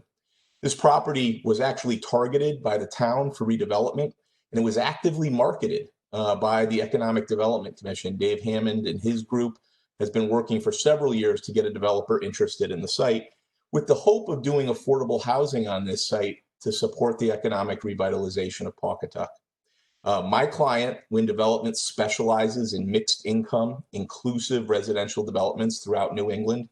They became interested in the site based on that marketing, and they now have it under contract. The proposed development, and Paul, if you can switch to the site plan.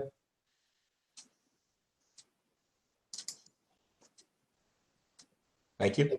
The proposed development itself, and we're going to walk you through it very quickly tonight, is comprised of a 5-story apartment building with 4 stories of multifamily rental units atop a parking garage built into the grade of the site and in a similar location as the former mill building.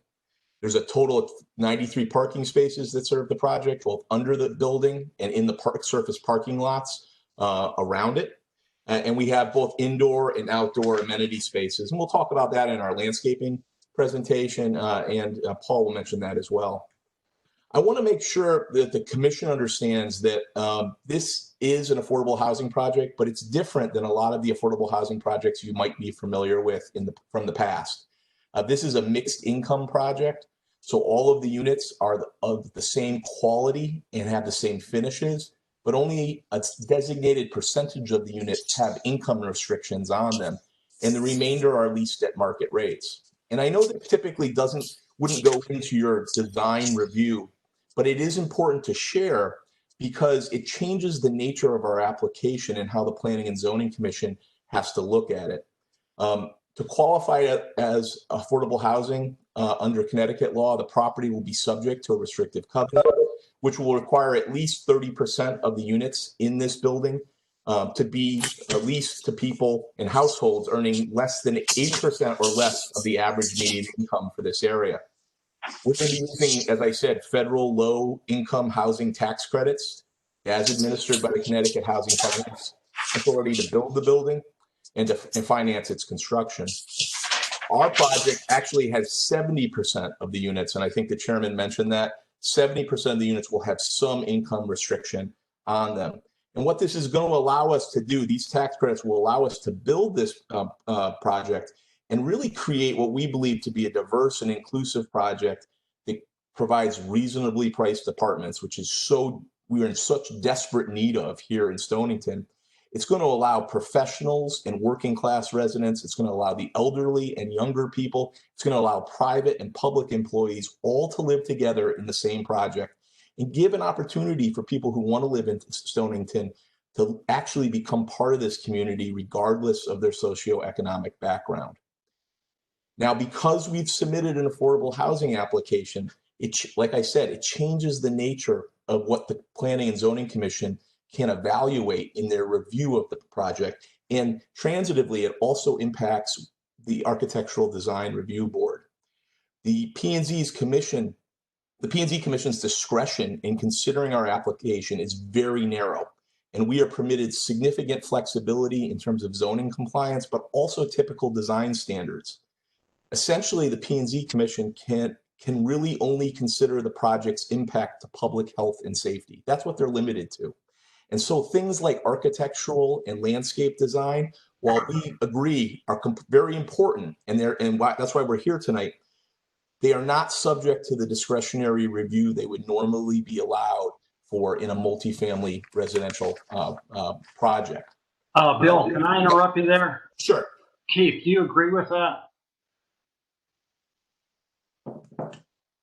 Yes, as far as zoning and the aesthetic aspects of it, the state statutes are written where basically they don't have to follow the normal zoning rules. The state has made affordable housing a priority, so that, for the Planning and Zoning Commission to deny this, it really would have to be for some sort of clear health and safety reason. classic one being there's no water to serve the development, something very serious like that. Okay, but how would that impact us? We're not the planning and zoning. I mean, we have our guidelines that we usually follow, right? Right. It's one of the things planning and zoning could not deny this over is the look of the building or landscaping or something like that. Okay. I- All right. Mr. Well, I'm concerned that we're getting off on financial aspects here. We're Right. 20 minutes into this and we haven't heard anything about what we're supposed to review. So can you move this along, Bill? Sure. And I would just end with this, Mr. Chairman.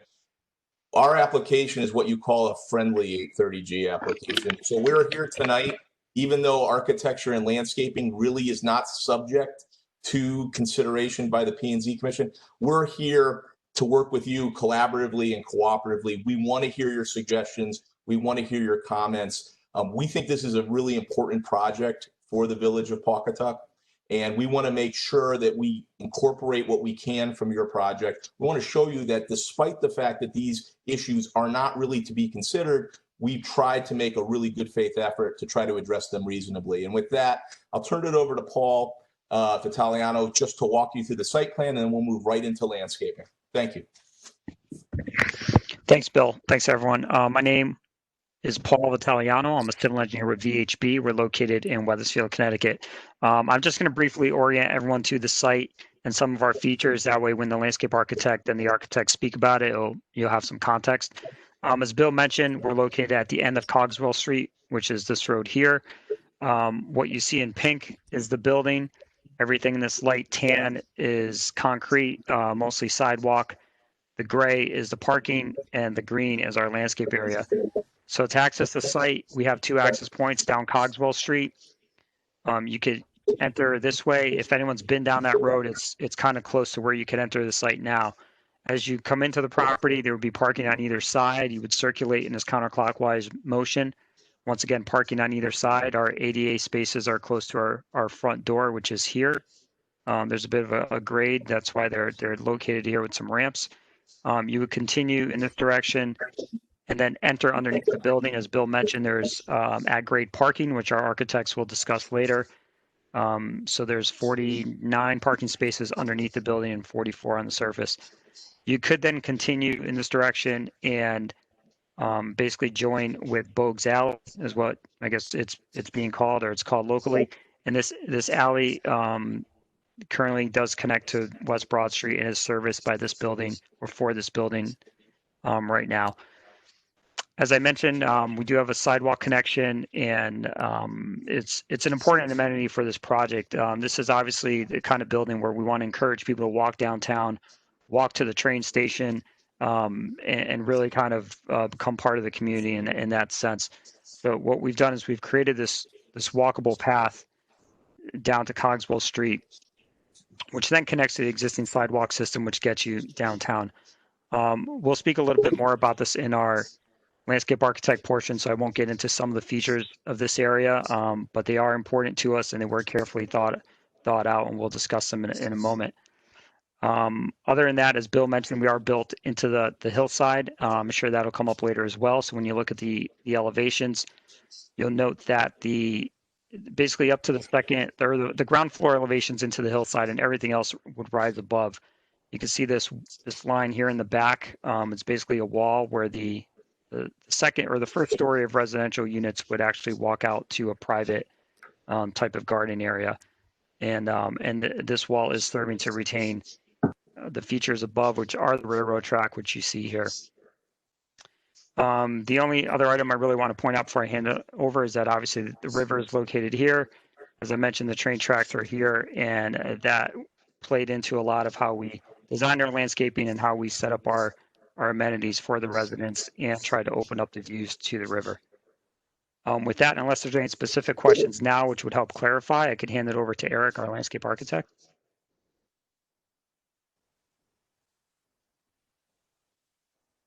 No questions now? I guess, Eric, you could take it away. Sounds good. Thank you, Paul. Again, my name is Eric Bednarik. I'm a landscape architect with VHB. And I'll just quickly go through the landscape plan and be able to answer any detailed questions afterwards.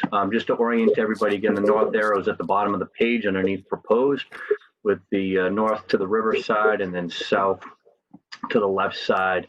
And of course, the train tracks to the west, and Cogswell to the east.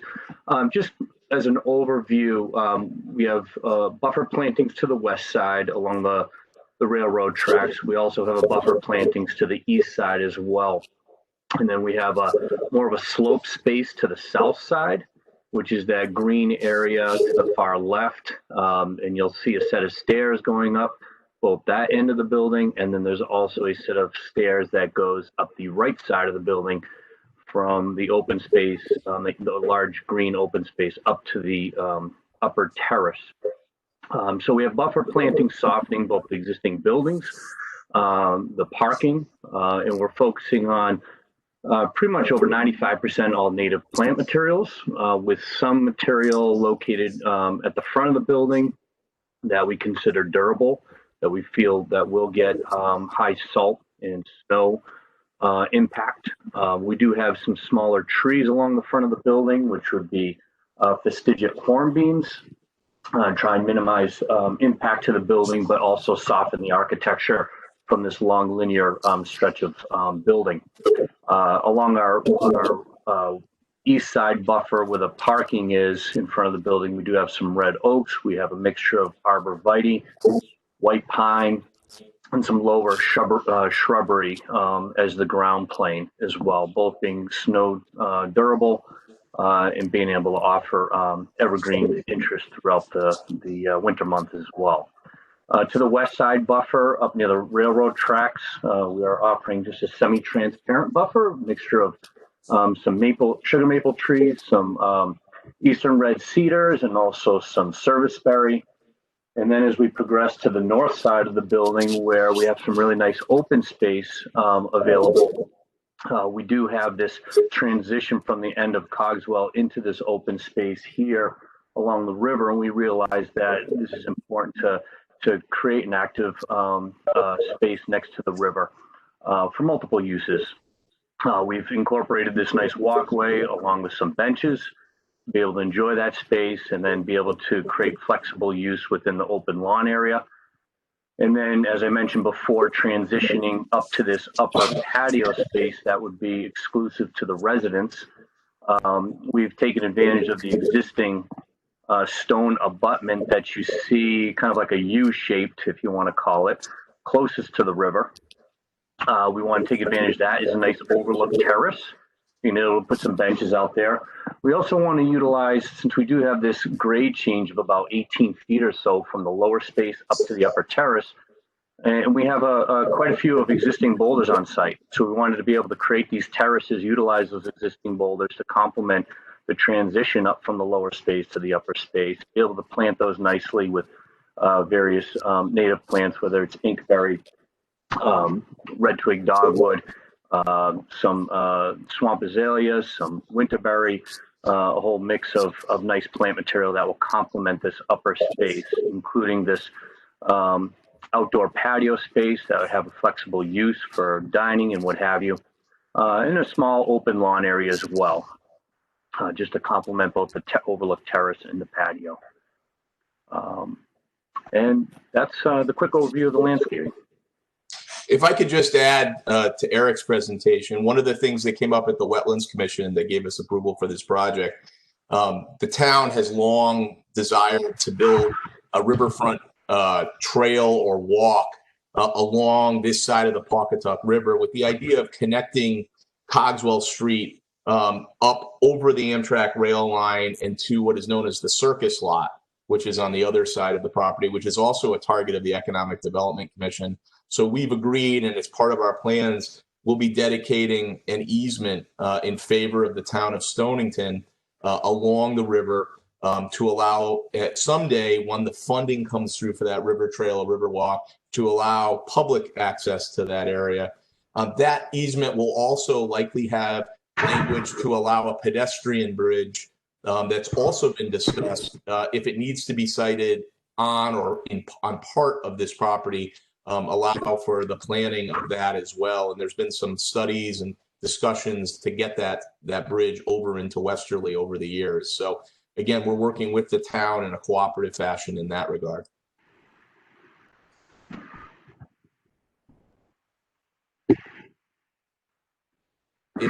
If nobody has any questions specifically for Eric, and you can have questions later as well, I could turn it over to Jay, our architect, to go through the architectural design concepts, the precedents, and then the design.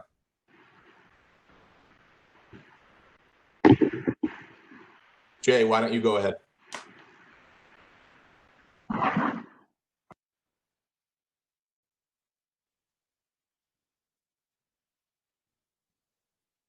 Jay, you're muted, Jay.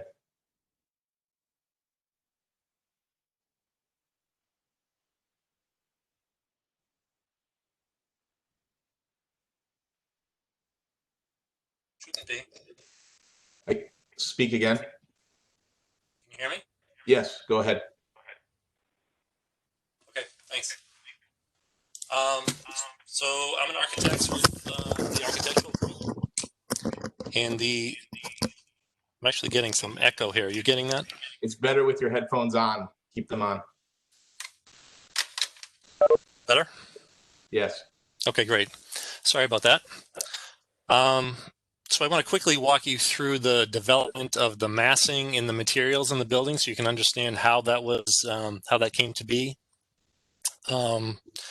Generally, whenever we look at a site, we start with sort of the overall constraints and the overall sort of amenities around it. So in this case, we look at the geometry of the site, and obviously it's a difficult geometry. It's very irregular. It's kind of linear in nature. The ratio of length to width is not great. So you end up with this very long linear site. And then we also look at the grading on the site. And in this case, as we've mentioned, there's significant slope across the site. So from the top here down to the access point on Cogswell Street, there's probably a 25-foot grade change. So there's a significant slope across the site. We also look at, access points. So in our case, we have access here on Cogswell Street. And as we mentioned, there's some secondary access by this right-of-way that leads out to West Broad Street. Some other constraints that we need to deal with are the train tracks to the west side. So we need to look at sound and vibration and ways to mitigate that. But we also look at opportunities. So in our case, we have this great natural amenity right next to us to the north of the river. And Eric mentioned the existing abutment that we're hoping to reuse to create sort of an upper terraced level for the amenity space. So after we take a look at the site itself, we look at historic precedents. And in this case, our riverfront lot in a New England town often brings up sort of images of mill buildings. And we have a sort of series of different mills in the area that we went and photographed. And traditionally, they're sort of long linear buildings, massing wise. They traditionally have flat or low sloped roofs, very simple detailing, and most often a very repetitive window pattern. So again, a couple more images that we've seen around the town in the neighboring areas. So we try to use that as a kind of design precedent, and not to sort of make this look like a mill, but use those elements to come up with the form and the massing of the building. So again, using those two ideas, the historic precedent, but also the constraints of the site itself, we started looking at this sort of linear massing, and we want to take advantage of the topography as well. So we want to tuck that into the slope and use the building itself as a retaining wall to retain that slope. Again, looking at the amenities on the site, we want to take advantage of the river to the north, and also take advantage of that existing abutment if we can. So the thought was we want to locate our residential amenities towards this end of the building, both interior amenities and exterior amenities. Again, we talked a little bit about access here from Cogswell Street. We thought made the most sense with parking sort of wrapping around this side and using this as a secondary access point or egress point leading out to West Broad Street. So this is just that same mass looking now in a 3D view. And then we start to look at ways to develop that mass a little bit and how we could add depth to that. So we took the length of it and sort of pushed and pulled different aspects of it. And we're also going to use those steps to maximize views. So in this case, we create corners on the building that allows more units, residential units, to take advantage of those views. The next thing we do to the massing is look at separating the program of the building. So we have 4 residential floors sitting on top of a garage. So we wanted to physically separate those two. So we took the ground floor and actually indented into the building. So the residential floors somewhat float above that garage podium. We then took the length of this building. It's a very long building, so we want to break that up as best we can. So we added some vertical elements to break that long facade. And we did that in areas that, in some cases, have interior changes in program. So for example, this is a stair column. This is the elevator shaft. So we're using the interior to inform what the exterior looks like. And then we applied sort of colors and textures to that mass. And the sort of general idea here was to use simple materials, but use it in an interesting way to create some motion across the length of this facade. So we want to take a color and use sort of a progression of that same color to create some movement across the facade towards the water, but also use those materials to create some patterns that change from bay to bay to, again, create some visual interest and some movement across this facade. Then we added some pretty subtle cornice lines and some accent bands to really highlight different sections of the building to create some hierarchy. So this end of the building is pretty important from your approach as you drive into the site. So we added some cornice here at the top of the building and also brought that down and around. And then our entrance to the building is, we want that to be more or less in the middle of the building, so you have elevator access in the lobby, sort of best location for the whole building. So the entrance is in the middle, and again, we wanted to highlight that. So we added some accent banding there as well. And all of those things brought together, we ended up with the form you see here. Again, the colors are really meant to provide some motion across this facade. We talked a little bit about the landscaping and the separation of these different heights, sort of elevated areas. This is the reuse of that abutment that creates this upper terrace for the amenity area.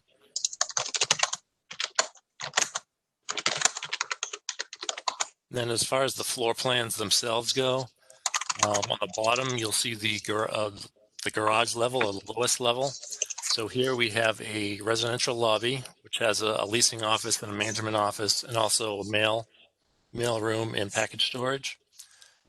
2 elevators within that lobby that brings you up to the parking level that is 4 feet plus or minus above this lobby level. Towards this end of the building, we have our trash and sort of back of house electric rooms. So we have 2 compactors that are fed by trash chutes on the floors above. Compact trash and recycling into containers here that are brought out for pickup outside at this end of the building. Eric mentioned the stairs that provide access to the rear of the building. So we have stairs on this end of the building and also a stair up to this end, which provides pedestrian access to the rear of the building. The top view here is level 2. Now you get into a typical residential floor, which is a double loaded floor with a corridor down the middle, elevator lobby to one side. I think Paul mentioned, because of the grade change on the site, these units on the back of level 2 actually have a retaining wall here. So the grade outside of these units is about 7 feet higher than the floor elevation here. So we have a retaining wall across this area. So all of these units get a private sort of outdoor terrace area to provide light and fresh air. I mentioned that we wanted to get the amenity spaces on this end of the building to take advantage of the river views. So we have a small club room here, or a lounge, and then behind that is a fitness room. And the club room has doors that open out to this outside terrace to take advantage of that.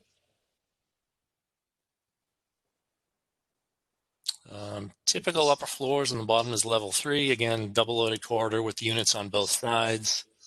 Level 4 above that is pretty much the same. Level 5, and then this is a roof plan. We did try to cluster mechanical equipment as best we can, so we have some condensing units here, an ERV here, and then the same on this end of the building, 4 condensing units and an ERV here.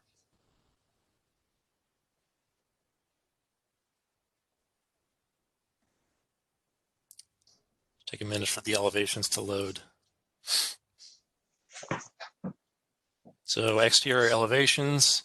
So this is the front elevation with our entrance in the middle here. So the garage level you can see here is treated a little bit differently in terms of the materials. This is the rear elevation. That areaway that I mentioned is here shown dashed in. So these windows are actually down into that areaway. South end of the building facing West Broad, and then the river elevation. And here you can see the amenity space on the ground floor, which has a lot more transparency and more glass, which actually wraps around the corner to the west side as well.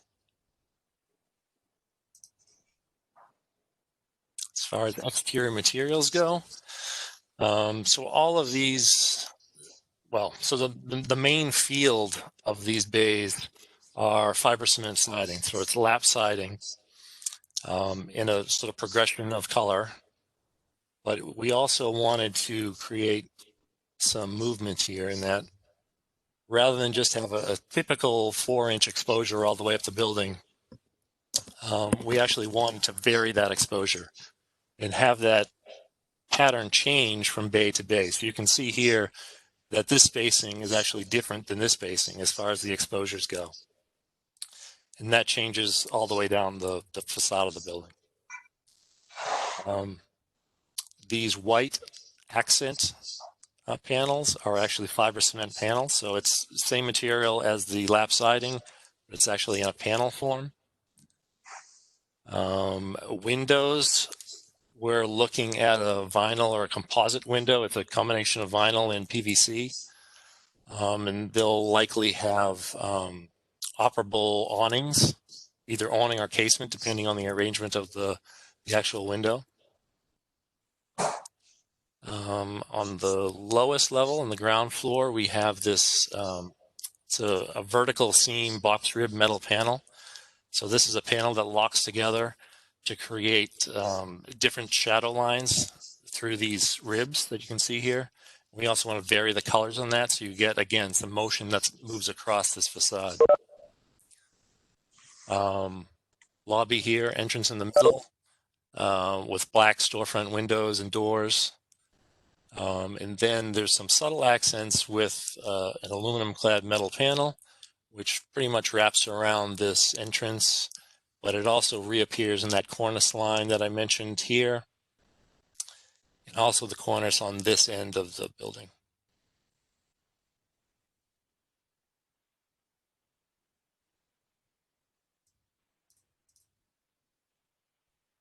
So similar materials wrapping around the end of the building. We're now looking at the river end, the upper terrace here, the amenity space here, but it's the same, essentially the same materials wrapping around the corner, and the same sort of use of a similar color that changes as you wrap around the building.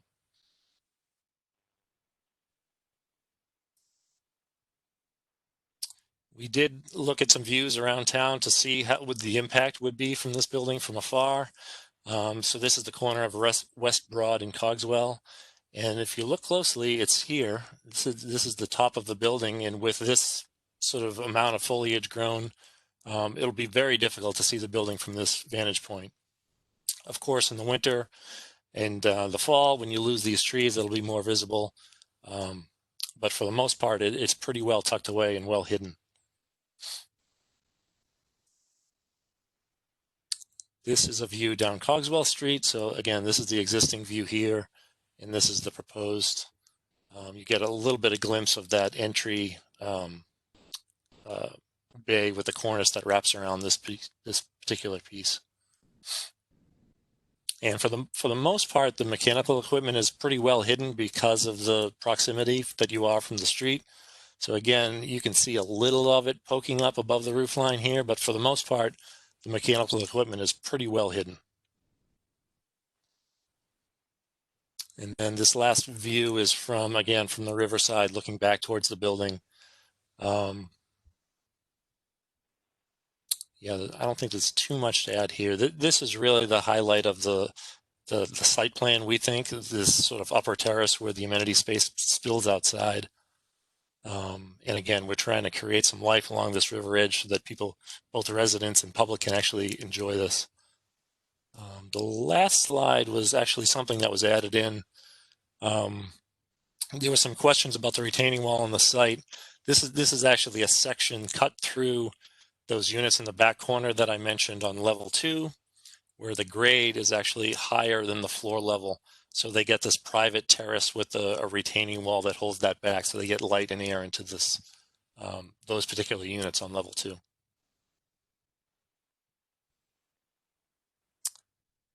So that's where we are in the architecture. If you have any questions, we're happy to field them. I can go back and look at any of these particular slides if you'd like. But that concludes our presentation. Thank you, Jay. Sure. We're available if you have any questions or comments or suggestions. So please, we're here to hear and listen to you as well. So.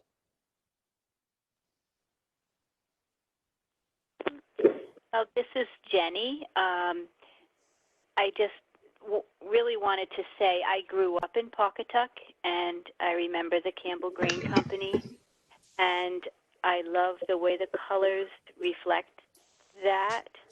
Pawcatuck was a mill town and full of mill housing, and I think this is a wonderful way to provide what's so needed in the town, affordable housing, and I really, really like everything about it.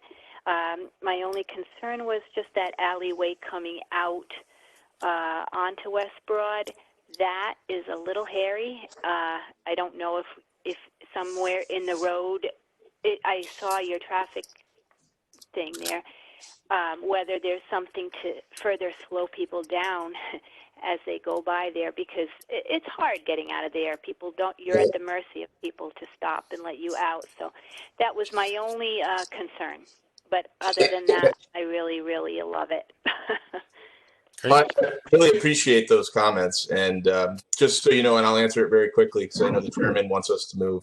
But we did present before the police commission last week, and that question came up as well. Our primary access is still off of Cogswell. Our access out through that alleyway to West Broad Street, we don't own the alleyway.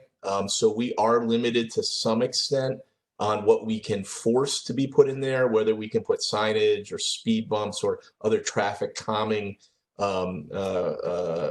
facilities. We have a good relationship so far with the adjacent owner, and we're going to look at that. But ultimately, that alleyway provides access to the parking area behind the tattoo shop as well.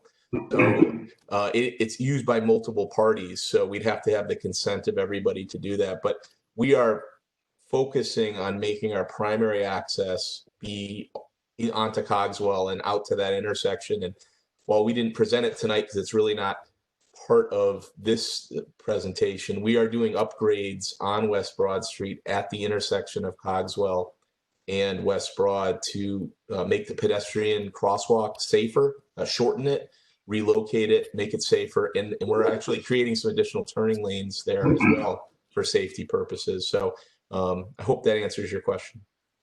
Thanks, Bill. Yes, thanks. It's Michael McKinley here. What I'd like to do here is to have all the panel put forth comments and no response from the applicant. All right. So we can Sure get thing. all the comments on the table, and then we'll open this back up to the applicant. Okay. So anyone have further comments? I do. This is Leslie Driscoll. Uh-huh. I would like to say that if you were referencing mill buildings, which I think is valuable, this building should be brick, not fiber cement. And then I would say make exact a mill, unless you're going to go down to Mechanic Street and take that mill and develop it into the apartments, which is my first choice. But also, I just think it's way too big, too much density for that site.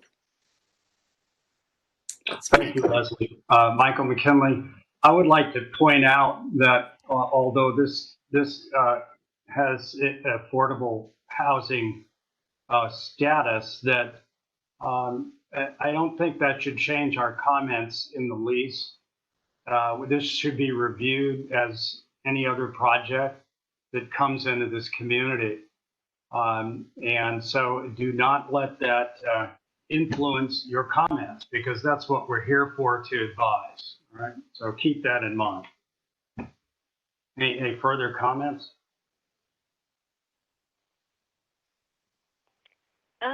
This is Jenny again. The old Campbell Grain building was yellow. It wasn't brick. And it was also very tall as well, so it was its own sort of landmark. I don't really think it was a mill. I don't know. It must have been some sort of a storage and mill. But so it has that connection. That's it. Thank you. Yeah, I didn't know the Campbell Grain building. I haven't been in town that long. I've only been here for 10 years maybe. So, but I do live in Pawcatuck, and I do love Pawcatuck and would like to see it grow. And I have no problem with affordable housing. But I think that this looks more institutional, the way maybe it's a fault of a rendering, but it seems very institutional and not very historically referenced to the McCormick building or the other building on Broad Street that has Mia's and Bogues Alley. So that, and then obviously the brick mill buildings. So.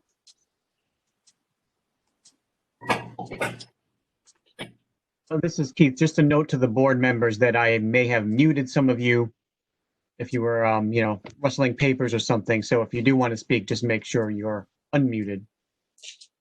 Hi, this is Brett Perkins. Yeah, obviously, you're as you've described in your presentation, your site is affected by grade, and hence I would think that either the landscape document or the civil document would show the building in section, so we can understand the relationship of the building from east to west.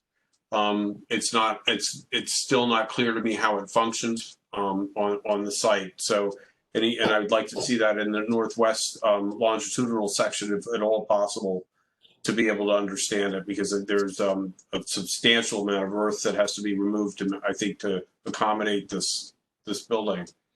It would be nice if there were north arrows on the architectural plans, so you can understand this, how it's sitting on the site from floor to floor. I have concerns about the height of the building. What does that mean? It's too high, or does that mean that? Okay. I mean, especially over the top windows, it seems that the parapet is, in comparison to the spandrels below or bulkheads below the lower floors, it's much more accentuated on the upper floor above the windows. At least that's the perception that I have in these elevations. Mhm. Other comments? See, Chris is out there. Mark is somewhere. I'll, I'll jump in if Chris isn't here. Yeah,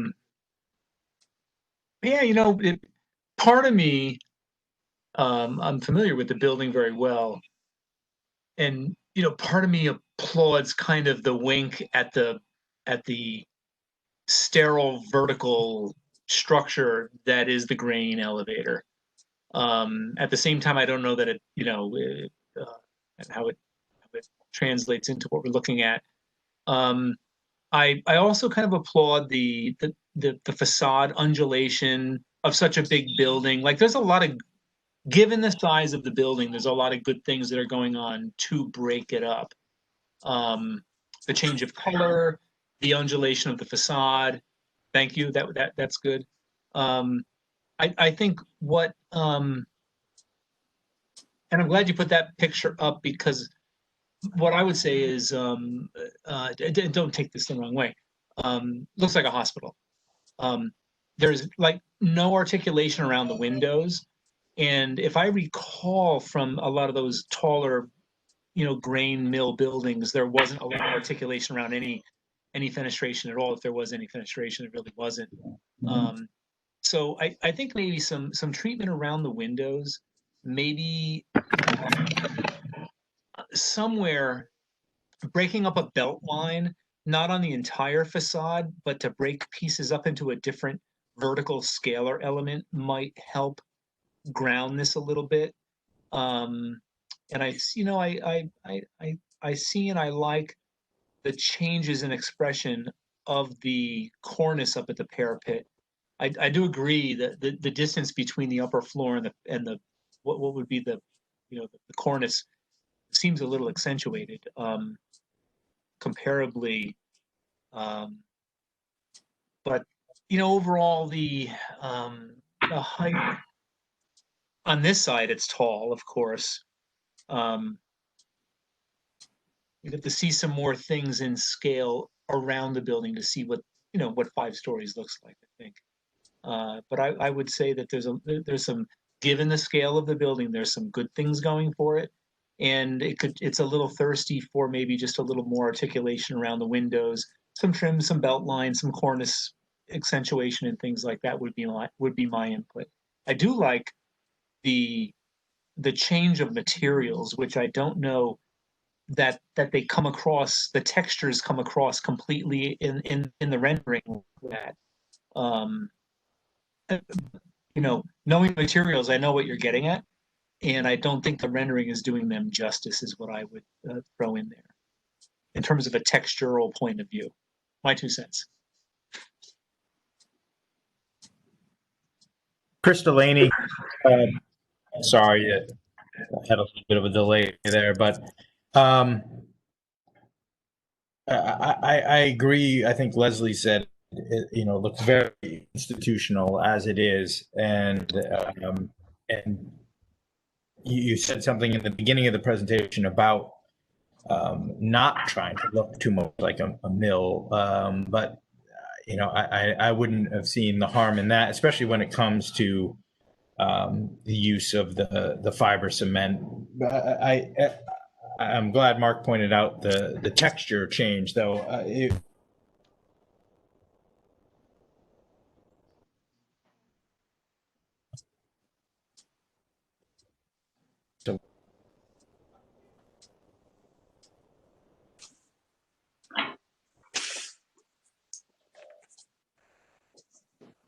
Chris, I think we lost you there. Those shapes.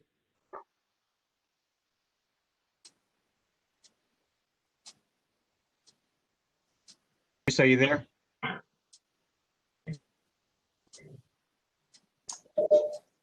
I think he's frozen. Yeah.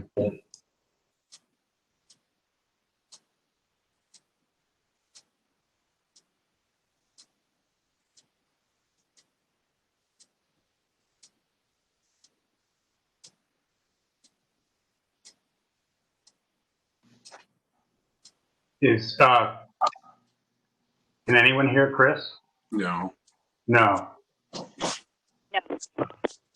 Chris, we can't hear you. No, can hear. All right. So I guess we have to move to other, maybe he'll come back.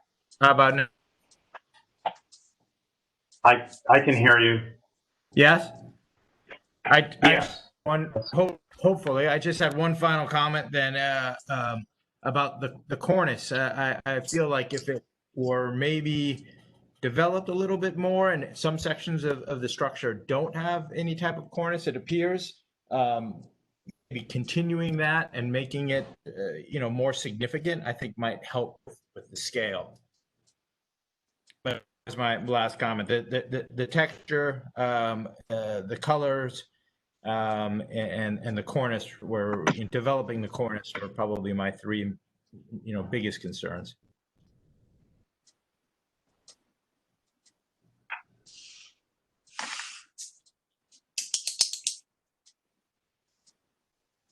But that's it from me. Okay, thanks. I guess that leaves me, Michael McKinley. If there's anyone else out there that's commenting, please follow me. So it's certainly a challenge to fit 82 units onto this site. So I would definitely start out by saying we recognize that fact, and that's a big one. Accepting that the 82 units is a given, which is really not our purview how many units there are.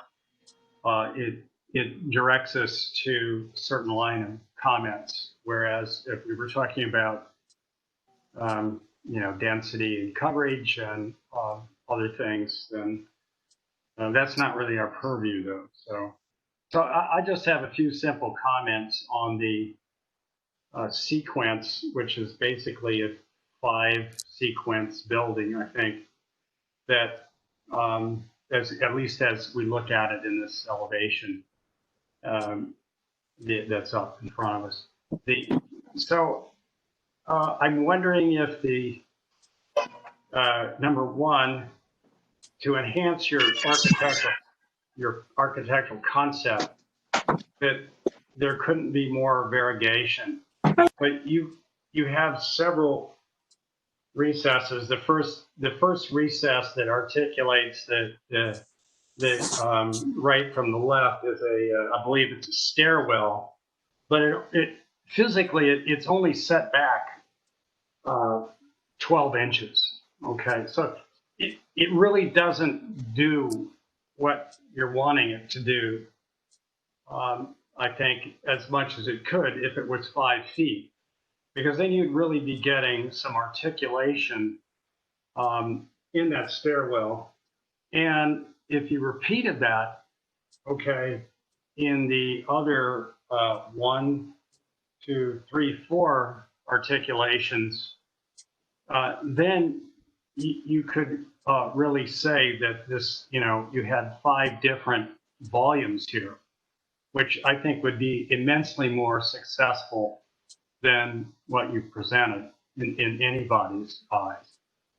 And I would add that looking at your plans, that not all those articulations are in stairwells. I mean, some are actually in units. So in the center of a living unit, and it's sort of like just an indentation. And so I realized there are probably some problems if you put a 5-foot indentation into the units. That's not so great. However, that's what we do in architecture is we figure out how to articulate if that's our program, then or our design objective. And then the other point is also on the sequence of the volumes in this or perhaps most important perspective that's up, is do they all have to be at the same height? And I think the variation in the height could be quite effective.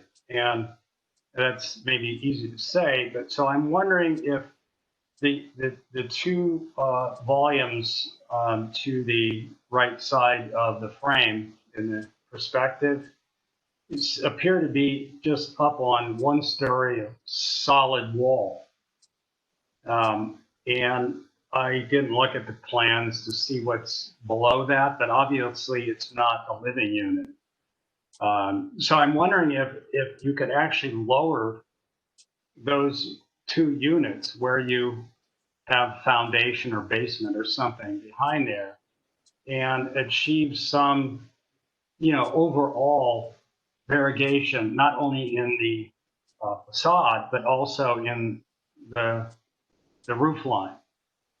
And I would also add that if that's not possible, that in that same perspective, that's a very inhospitable wall that's whatever, 12 to 15 feet tall from sidewalk up to first floor. And I'm sure you would agree.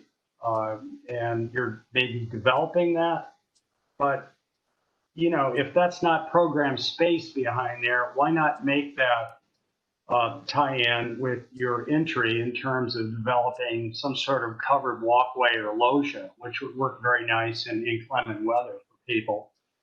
In other words, setback with some sort of colonnade, that would be pedestrian friendly instead of a vertical wall.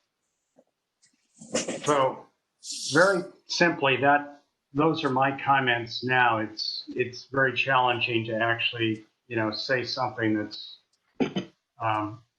meaningful in this short time on such a large project. But so I'm done there. If no one else has comments, then we can open this back to the Jay and the applicant to respond to some of the things we've said. Comments? Michael, I was just going to ask on the site civil document, how far back is the floodplain go into the building, and is the first floor sacrificial? Yeah, I can answer that to an extent, and I can have all. Okay. I don't know if I want to answer that. You tell me when I can speak. Okay, why don't you go ahead and applicant and whoever wants to pursue these comments, please do so. Let me start off with a couple of the ones. I'm going to try to share the screen, my screen for a second, if that's okay. Let's see if I have this.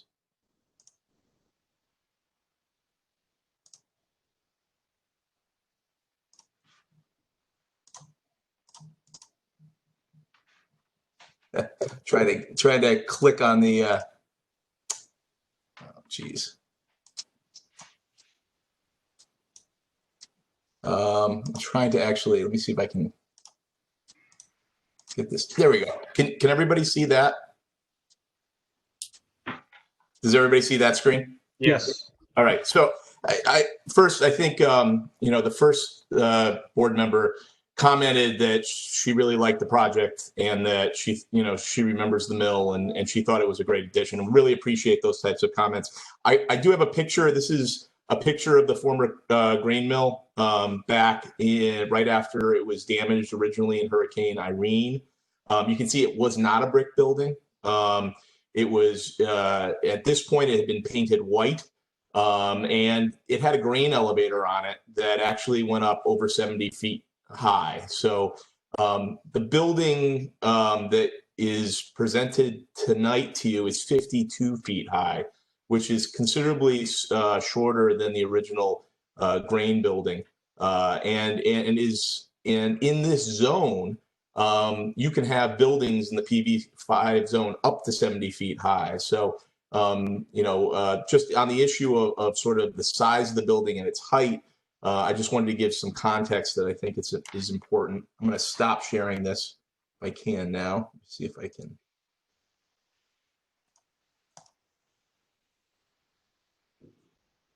I think maybe if I could turn it over to our architect, Jay. Jay, I think Chris Delaney had asked some questions about window treatments and cornice treatments, and I don't know if you wanted to respond to those. If there was something that we could do in terms of window or cornice treatments to address the concerns he raised, or some of the suggestions that he raised. Sure. So, our approach to the cornices were to keep this a very simple building along the lines of traditional mill buildings, but add the cornices where we wanted to create some hierarchy. So that's why we specifically only targeted certain areas. So we added them on this last bay, but also on the entry bay. So it was an attempt to both add some sort of additional detail at specific areas, but also change this height line as you go across the building so that these two bays jump up higher than the rest of the facade. As far as the windows go, we did add these solid panels next to each window. We intentionally left off trim around the windows. We wanted it to be a sort of a clean contemporary look. But we could certainly revisit that. And before, there was some questions that the chairman asked about a variation in the articulation points on the front facade, and then variation in heights. I think one of the board members properly pointed out that we are in a federal floodplain. So one of the design constraints to this project, and quite frankly, one of the reasons why we're elevating the building is to get the first floor of residential structures out of the floodplain. So there is that constraint that we have sort of in the setting the elevation of that first residential floor. But maybe Jay, if you could talk to the chairman's questions about variation in that front facade and variation in heights of the different volumes of the building. Yeah, so there were a couple things that were driving the height of this second floor. One is, of course, the floodplain that you mentioned. The other is the grading on the site. So on the back of the site, we need that second floor to have fresh air and windows. So we need to raise that up to a certain elevation to make that work. I mentioned the areaway on this sort of far end of the second floor, where we just couldn't make it work because the grades rise up too high. But for the remainder of that second floor, we're working off of the existing grades, which pretty much set the height of this second level. The other thing I think somebody else mentioned, maybe it was Breck, he talked about the amount of material that would have to be removed from the site.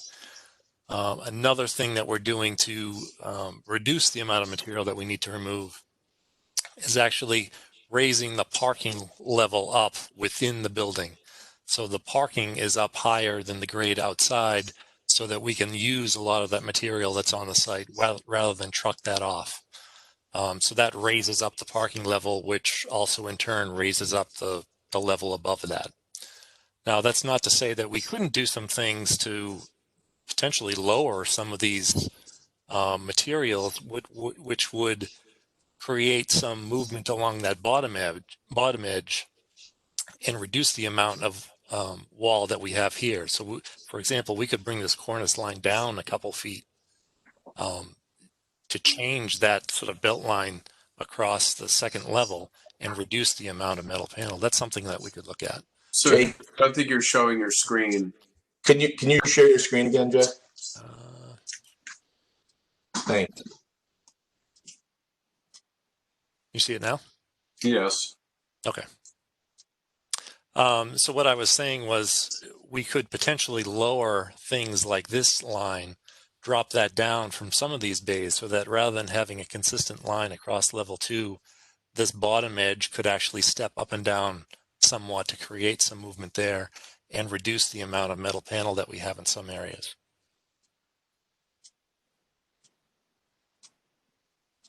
Thank you. Michael McKinley here. Am I correct in assuming or in saying that the lobby is above the base flood elevation? Yes, it is. It's a Okay. foot. It's 1 foot above the flood elevation. Okay. So that means that the first floor is roughly that same level, correct? The parking level? So this lobby is at elevation 11. Flood is elevation 10, plus or minus. And Okay. then the parking is actually at 15. So the parking is up higher than this lobby level. Okay. And that's what I was mentioning, was that was raised so that we could reuse some of the material on site rather than truck it off. So we're using the soil that's there, which in turn raises this floor up. Mm-hmm. Okay. So does that mean that there are retaining walls all around the perimeter of that parking area? Well, the back of the building, this is at elevation 15. The grade outside here is at elevation, at this end of the building, it's at 27. So yes, the back of the garage is well below grade. No, I understand that. I'm talking about the surface parking. Because that's what I thought you were referring to, that where you were going to put your cast was at the surface parking to deal with bringing the site up. No. Sorry. The parking within the garage was raised. So your foundation is going to be elevated, not your parking. The interior parking is raised. The exterior parking is at grade. Okay. More or less.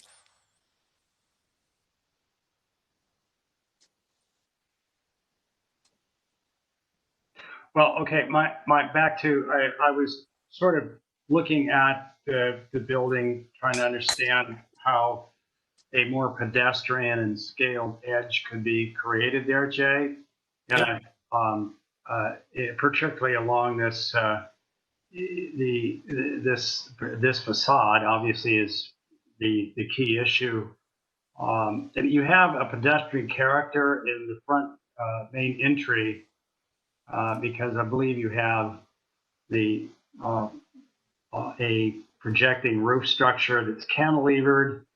And I'm just wondering and grabbing for elements whether that's not something that could, in part, in reduced fashion, occur elsewhere down the facade to help to give you an element that scales the facade somewhat like you have the front entry, which is really kind of centerline speed line Art Deco historically, which could be quite successful. But then, the rest of the building is frankly not so successful at the sidewalk level yet. Understood. I think we could look at some detailing along that edge. We could also possibly look at some landscaping along this edge. We do have some landscaping here to soften the height of that wall. I'm thinking maybe we bring some of these upper materials down a bit in some areas. What just by the way, let me ask you, what it probably says right in front of me here, but the first floor wall that we're talking about with the parking behind it there, the gray area, what is that material? So that's this. This is a metal panel, essentially, a ribbed metal panel. But it looks like the metal panel is between two lighter gray materials. What is the lighter gray material? It's a metal panel that has different colors. So we mix in different colors across the facade. But it's the same material. So that's a metal panel on a structural concrete wall, right? I mean, that's all structural foundation wall. No, this is actually a steel structure. So this podium is steel, so it's supported on steel columns. This wall would be light gauge metal framing with, a metal panel on top of that. Okay, but I mean, you have a whole parking load that's halfway up that floor, don't you? I mean, you're hamming all that with steel?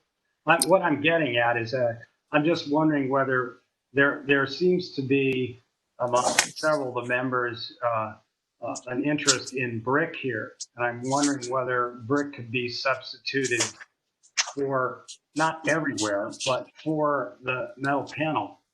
And I was just kind of working as an architect from practical to aesthetic there. I think it's possible.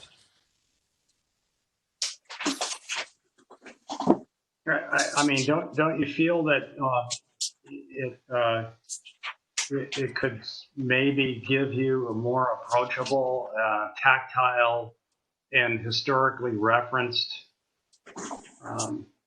facade there? And it seems like it's worth some thought. Yeah, I agree. It's definitely worth considering.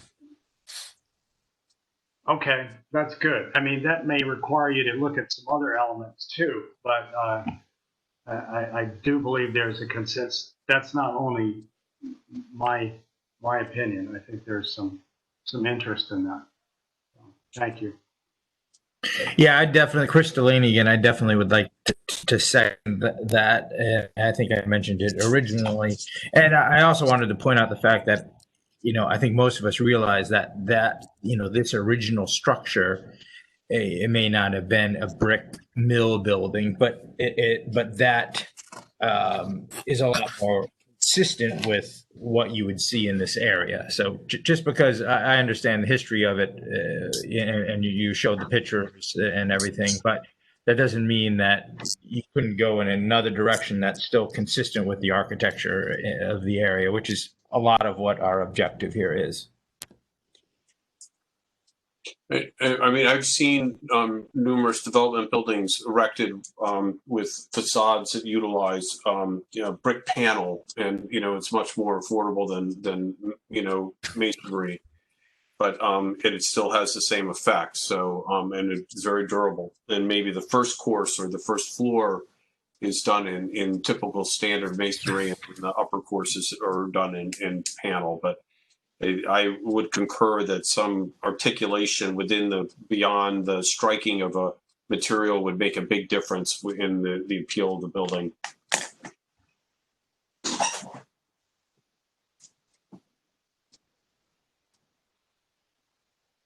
Other comments? And I would also like to reinforce your idea, Michael, of the way the pedestrian engages with a bar building, having more context or scale to the pedestrian as he enters a very long, or that person enters a very long building, has real context with regards to the feeling of the building. So I would concur that some sort of porte cochere or continued colonnade would make it much more appealing as you enter from that parking lot. Yeah, as I was looking at it, I don't think, Jay, I mean, you probably would not want that to run the length of the building, right? I mean, but, or maybe you would, but certainly if you could imagine that horizontal element on this closest end of the building, in the perhaps wrapping around it, and maybe on the other end, or maybe on the second to last volume, it could be received by that in that L. That you have several kind of places of refuge and scale. Three in my description that I could see really working very nicely for you. Yeah, for me, I guess I could see some logic to putting something here, which would protect the bulk of the exterior parking. Frankly, I don't see any value in doing similar things down here, because I don't know who that would be for or who that would be protecting. But I could potentially see something happening here. Mm-hmm. Mr. Chairman, my client has advised me that they're very open to seeing if they can do something to that lower level, garage level facade.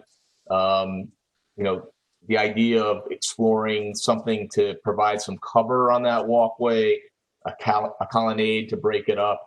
They think that that's a very reasonable idea, and they would be willing to explore that and potentially changing some materials, maybe working some brick in sections along that as well, if it's appropriate. So, they have a favorable reaction to your comments, and I don't think they're actually on Zoom, but they actually sent me a message to tell you that. Okay. Adam Stein is here and might be able to respond more eloquently than I. No, maybe not as eloquently as you, Bill, but thanks everyone. My name is Adam Stein with Wind Development, and Bill and I have been texting each other as you guys have been talking and giving thoughtful comments to the design. And we think everything you've said relative to the low level, as Bill said, introducing some veneer brick, maybe to break up that massing at the lower level and to tie into some pedestrian access, colonnade, or covered walkway sections, I think are really appropriate comments and something we would like to look at. So I think those are good ideas. Thank you. Thank you.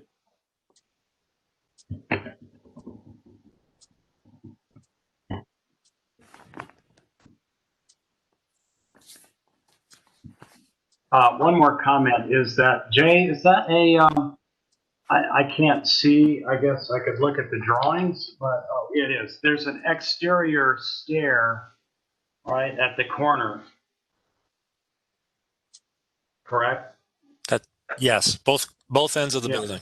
Yep. Yeah, and those are definitely, in this climate, which, I hope we still have winter, but an exterior stair that's uncovered can be a real liability, as I'm sure you know. So maybe there's something there that you could work with that would be in your best interest in terms of the maintenance and safety. You follow me? And I'm talking about a cover over it. Right. That would work into your architecture. Mr. Chairman, if I may interject, this is Paul Italiano from VHB again. The stairs on both sides, just to be clear, those were actually emergency access for the fire department. Basically, with this building not being able to get vehicular circulation around the entire building, the fire department asked for stair access and a flat walkable area in the back. So they were intended to be gated off. They're not intended for the residents to use that. It's for the fire department. That doesn't take away your comment. I just wanted to clarify that. Okay, yeah. Well, that's a big investment for something that's not used much, huh? But I guess whenever you have to use it, it's necessary.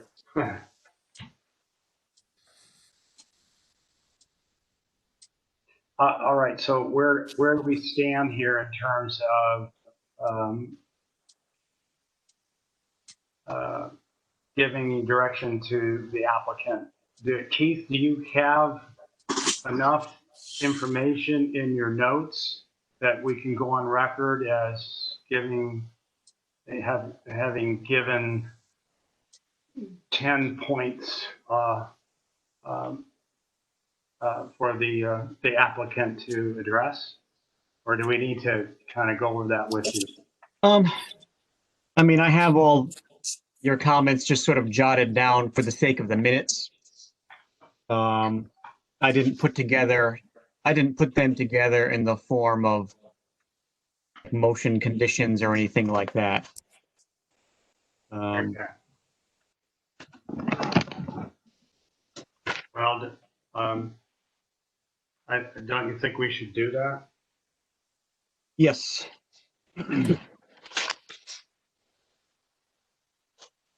Okay.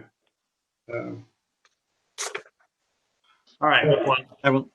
Go ahead. Somebody's saying. Yeah, I'll just have to go back and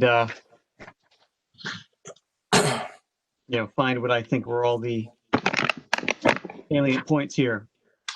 Well, why don't we do that? Because you've got an awful lot going on. So we can do it fairly quickly. And so we'll just do the same thing we did with the last application. The board can, I made some notes here. Some of them you may disagree with, whatever we may want to add to it, but we want to make sure that, we give Keith some, and certainly the applicant, something to work with. So these are not necessarily in any order, but so number one would be using the a brick material that would get you closer to the historic reference to the mill and historic mill construction. And related to that would be the introduction of, a simple window trim and cornices.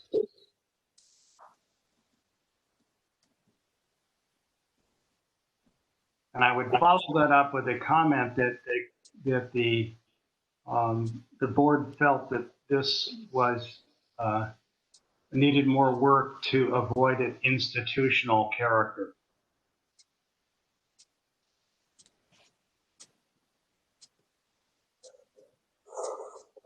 Okay.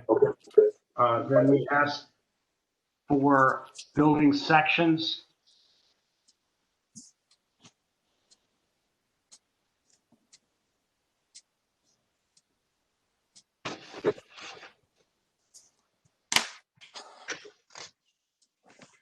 Okay, 5.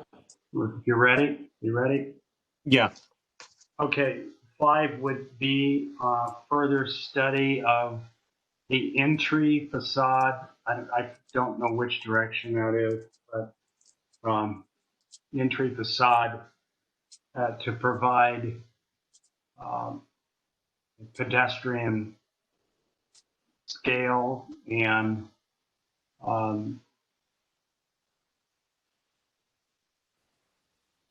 the introduction and the study of introduction of brick at that level. That's kind of redundant, but to the first point. But anyway, that's where we would like to see the brick. So that's probably a better place to mention it. Okay, what to the board? What did we leave out there? Probably a lot.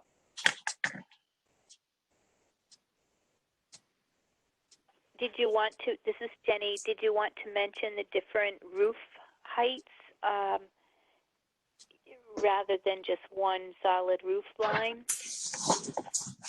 Yeah, I think we should put that in there, and that would be both. I'm not sure how far we'll get with that, but yes, I mean when you look at what's up there, if the developer and the architect can work together, perhaps even in one section, I don't know, and maybe that doesn't work, but the static character and the wall-like character of that. So the height study of varying height and also the articulation, more articulation in the facade, the entry facade would be another point. Can I make an addition there? Is that I think if they were to articulate on the roof where the equipment was going, and then also what elevator override or travel areas would be, or anything that's bulkheads that are on the roof are not expressed at this juncture. Maybe that's all being hid by parapets now.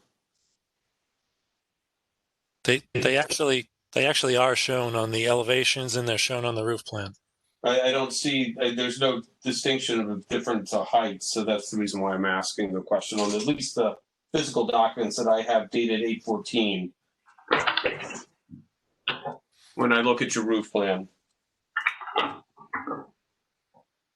Okay, well,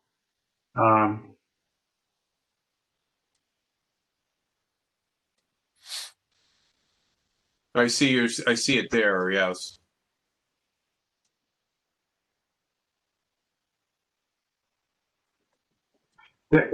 just parenthetically, I believe we have relief from height for building a structure, Jay, around those, so that if somehow, you're maxed out in height and you wanted to enclose that in a screen wall or something that was, because it's visible. Correct me if I'm wrong, Keith, but I think that There's no height. They're There is actually no not. height. They're actually not visible. So we show in these, pedestrian level views that you really can't see those. They're very limited. You can see a bit of it here, but other than that, we're. Mhm. And just so you know, Mr. Chairman, because this is an affordable housing project, typical zoning bulk, dimension, and use restrictions do not apply to us. So, we're permitted to play around with building heights. We can exceed the maximum building height in the zone, which we're not. It's actually 70 in certain circumstances. The standard is 50, and I think we're only 2 feet above that right now. So, but we have a lot of flexibility when it comes to those zoning restrictions. Yeah, my comment, this is Leslie Driscoll, about the building size was not, I think the building's too big. It's that I thought the density of housing could be problematic in that particular location with traffic. But I know that's not our purview. Yeah, I would agree wholeheartedly that you're right. I don't think that will get us anywhere. So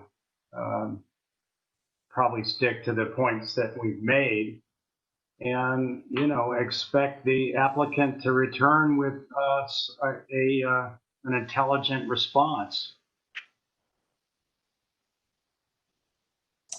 So, Mr. Chairman, I just want to make clear, you would like us to come back to you with revised plans addressing your concerns? Yes. Okay. When is your next meeting, sir? I'll defer to Keith on that because I don't know. Second Monday of October, which is the 12th. Oh, that looks like that's Columbus Day, so.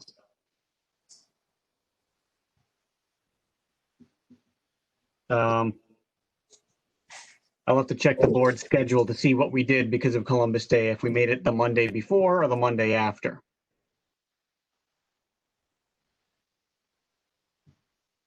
Okay, I don't have their schedule in front of me for the whole year. I might have it on my calendar here. I have it on this is Jenny, on the 19th of October. Thank you. Yep.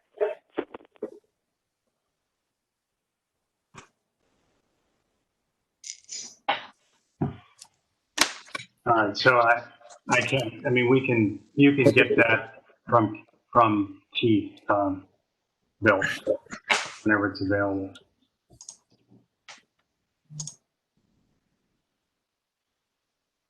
You mean the comments? The comments and the date. I mean, Yeah. Yeah, and the comments I'll put together because, so I can relay them to planning and zoning tomorrow night. Okay.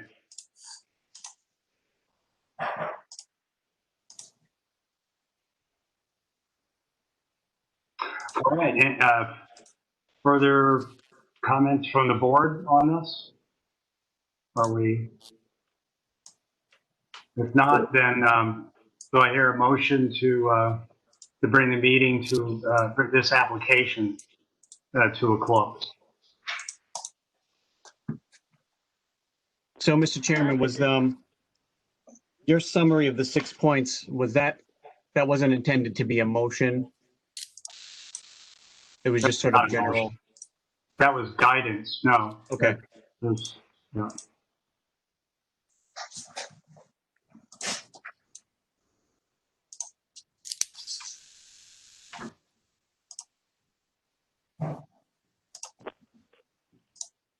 Okay. So you're looking for a motion to close this portion of the meeting? Correct. Motion.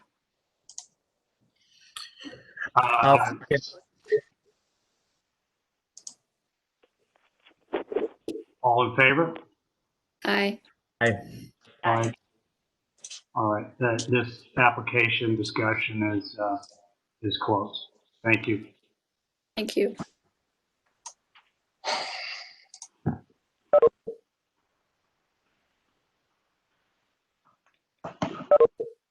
Well, our only other issue on here is review of minutes from the July and June meetings.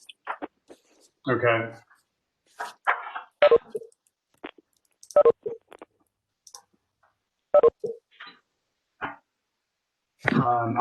I have no changes to the meeting minutes. No comment on that. They looked fine to me as well. Yeah, me too. Okay. All right. I could make a motion to accept both the June and the July minutes as written. Fine. I second it. All in favor? Aye. Aye. Aye.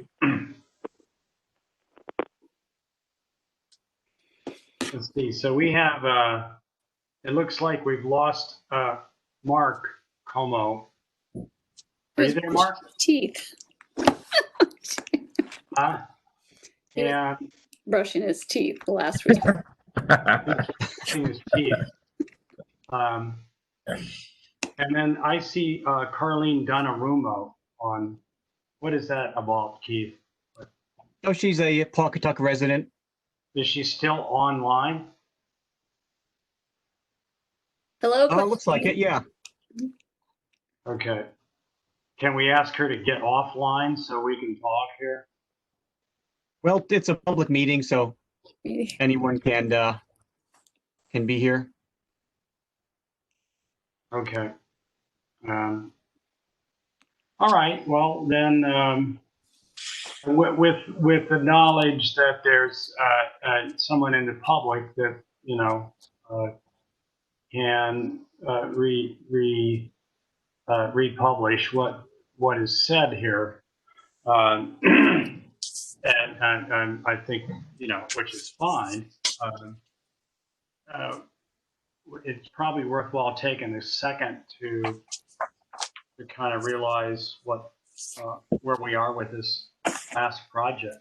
So, and also parenthetically, thank you, Breck. You were very ladies and gentlemen, that is Breck. He's been very helpful tonight, I think. So glad to have you on board. Tough meeting. Easier. Yeah, I'm looking forward to it. Yeah, well, I think Breck has seen some real big stuff, so this is not anything too unusual. So I think the applicant obviously was looking to, who isn't, to get approved tonight so they could just surf on through the rest and and put some pressure on us to kind of do so. Well, Bill Sweeney made it clear that whatever we say doesn't have carry any weight anyway. Yeah, not a great way to start a meeting, but it seems like the proof will be in the pudding is what they come back with. I mean, the density, clearly the density and the size, this has been maxed out, and they've told us kind of whether we want to hear it or not, that there's really nothing that the community can do about it. That's kind of the bane of affordable housing now. So, and it certainly has been fought by a variety of communities because I followed it. So it's not that's not necessarily true, but it's not in our purview to pursue that. Will they have to provide a traffic study for that project? They did. Yeah. I mean, I've already been to have a traffic light there at the end of Cogswell Street, and you can't have cars stopped on a bridge over a river waiting for a light to change. And is anyone talking to Westerly to see about the traffic impact to Westerly? It's already a mess as it is on a Saturday morning with, in the middle of August. So I couldn't imagine trying to get in and out of that Cogswell Street. Or even with McQuaid's having their traffic cop, directing people in and out of the grocery store, that backs traffic all the way up to William Street where I live. We come out of William Street and there's cars stopped because it's busy going in and out of McQuaid's. So Yeah, it's going to be a mess. One thing Breck, we don't really have. I mean, that's an excellent question, but I mean that's on the Public Works and Yeah, no, I understand. I just was anecdotally wondering. That's all. So. Yeah, sure. I mean, when they'll certainly have their hands full with this because they'll probably be told the same thing as we might give you a traffic study and we might just give you a piece of paper that says it's a traffic study.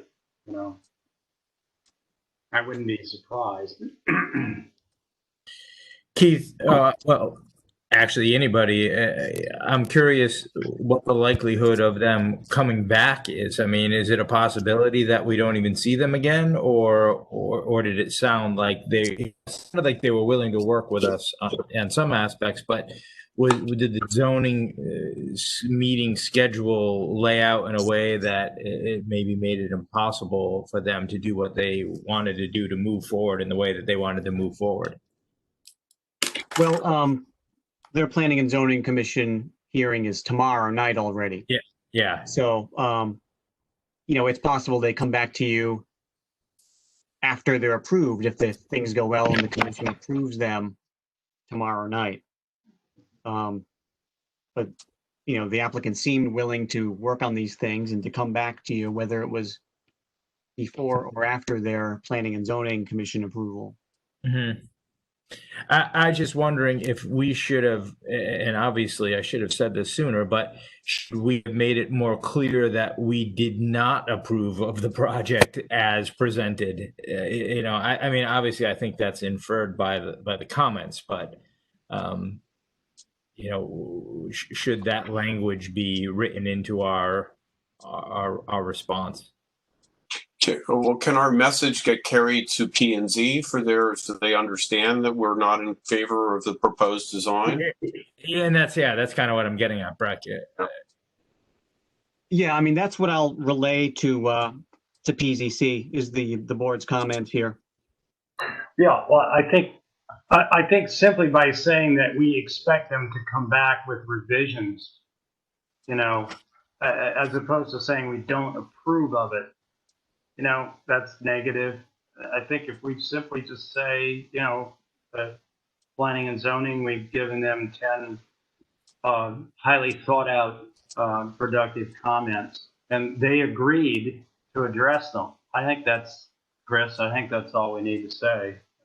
No, yeah, that's fine. I just wasn't sure if they were fully agreeing. I sensed a lot of pushback from the architect, and then under the circumstances, especially at the beginning of the presentation, it was almost like, well, we don't really have to do anything. With a normal project, I probably wouldn't ask this question, obviously. But what's the point of meeting then? If they don't have to comply to anything that we suggest, Well, it just to not to lengthen this, but technically we're advisory, Breck, and everyone that comes before us now, I think you could say, realizes that we can improve their project.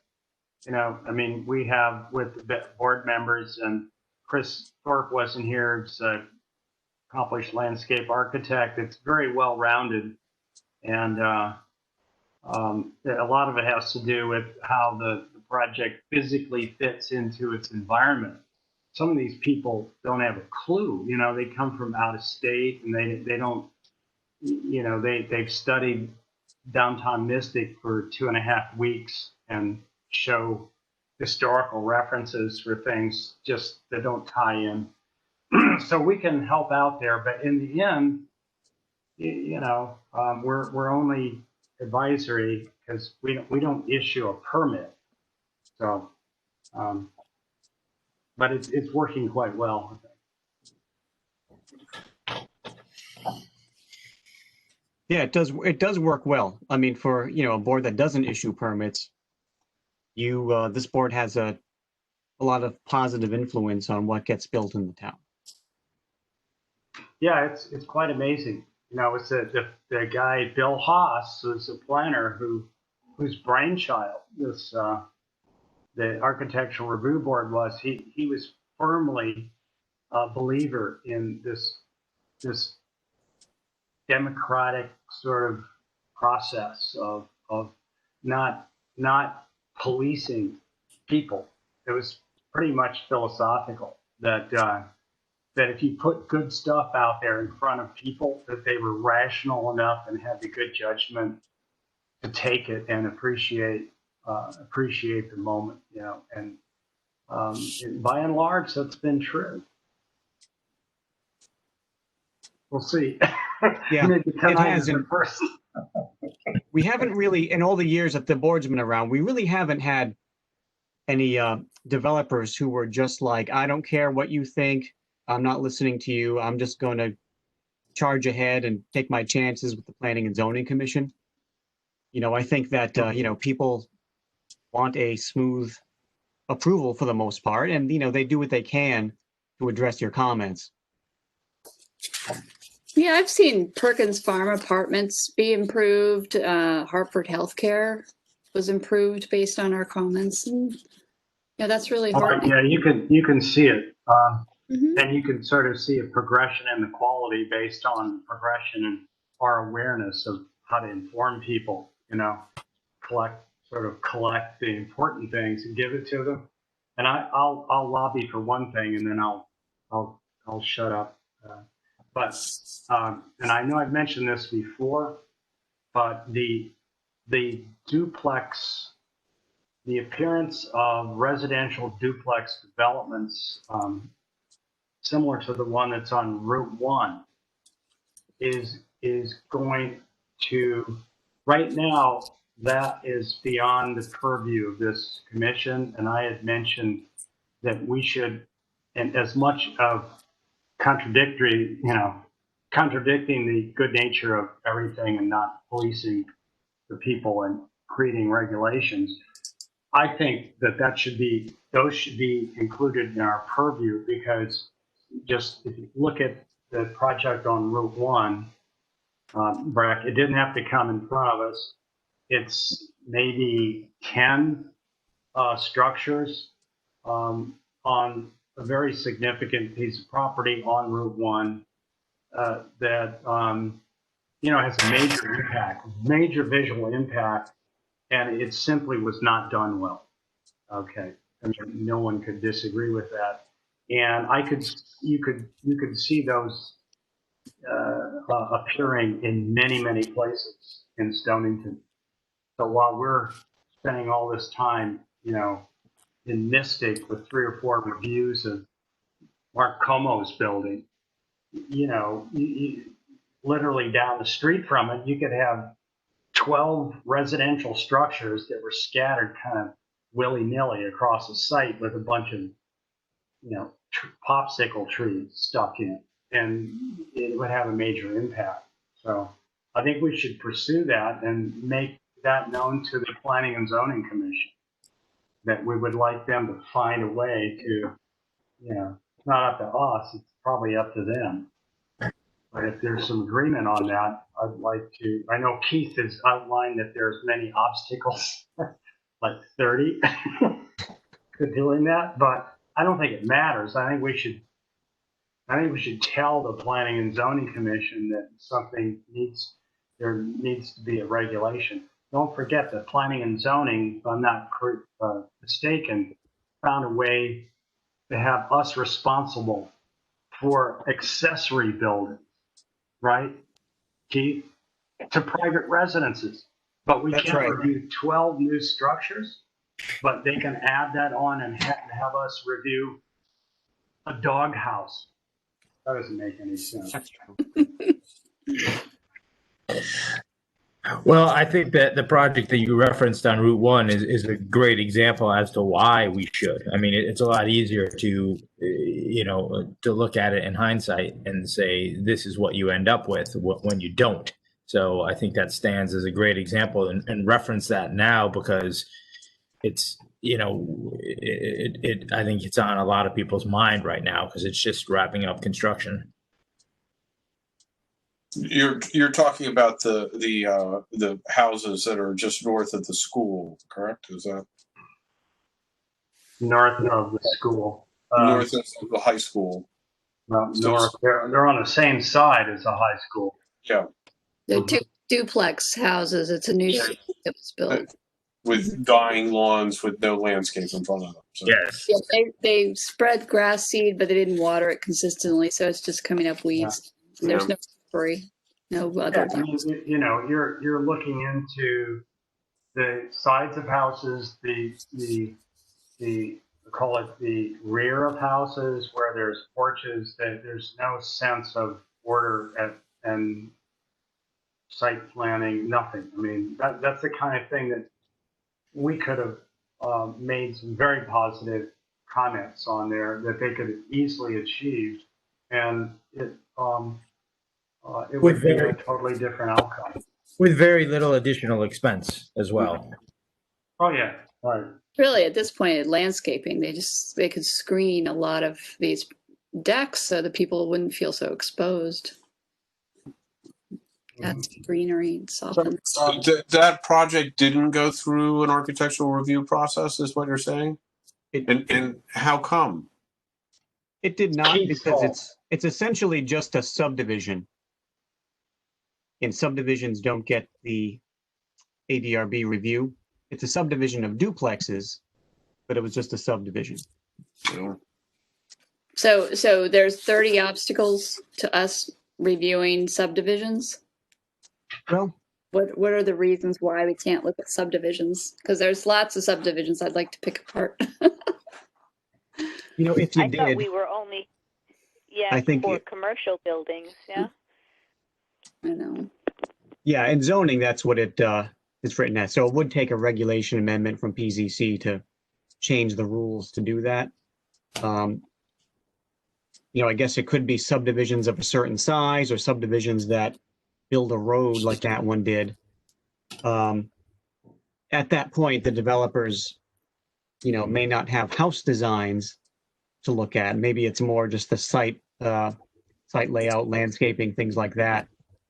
Is that a private road, Keith, or is it a? It is private.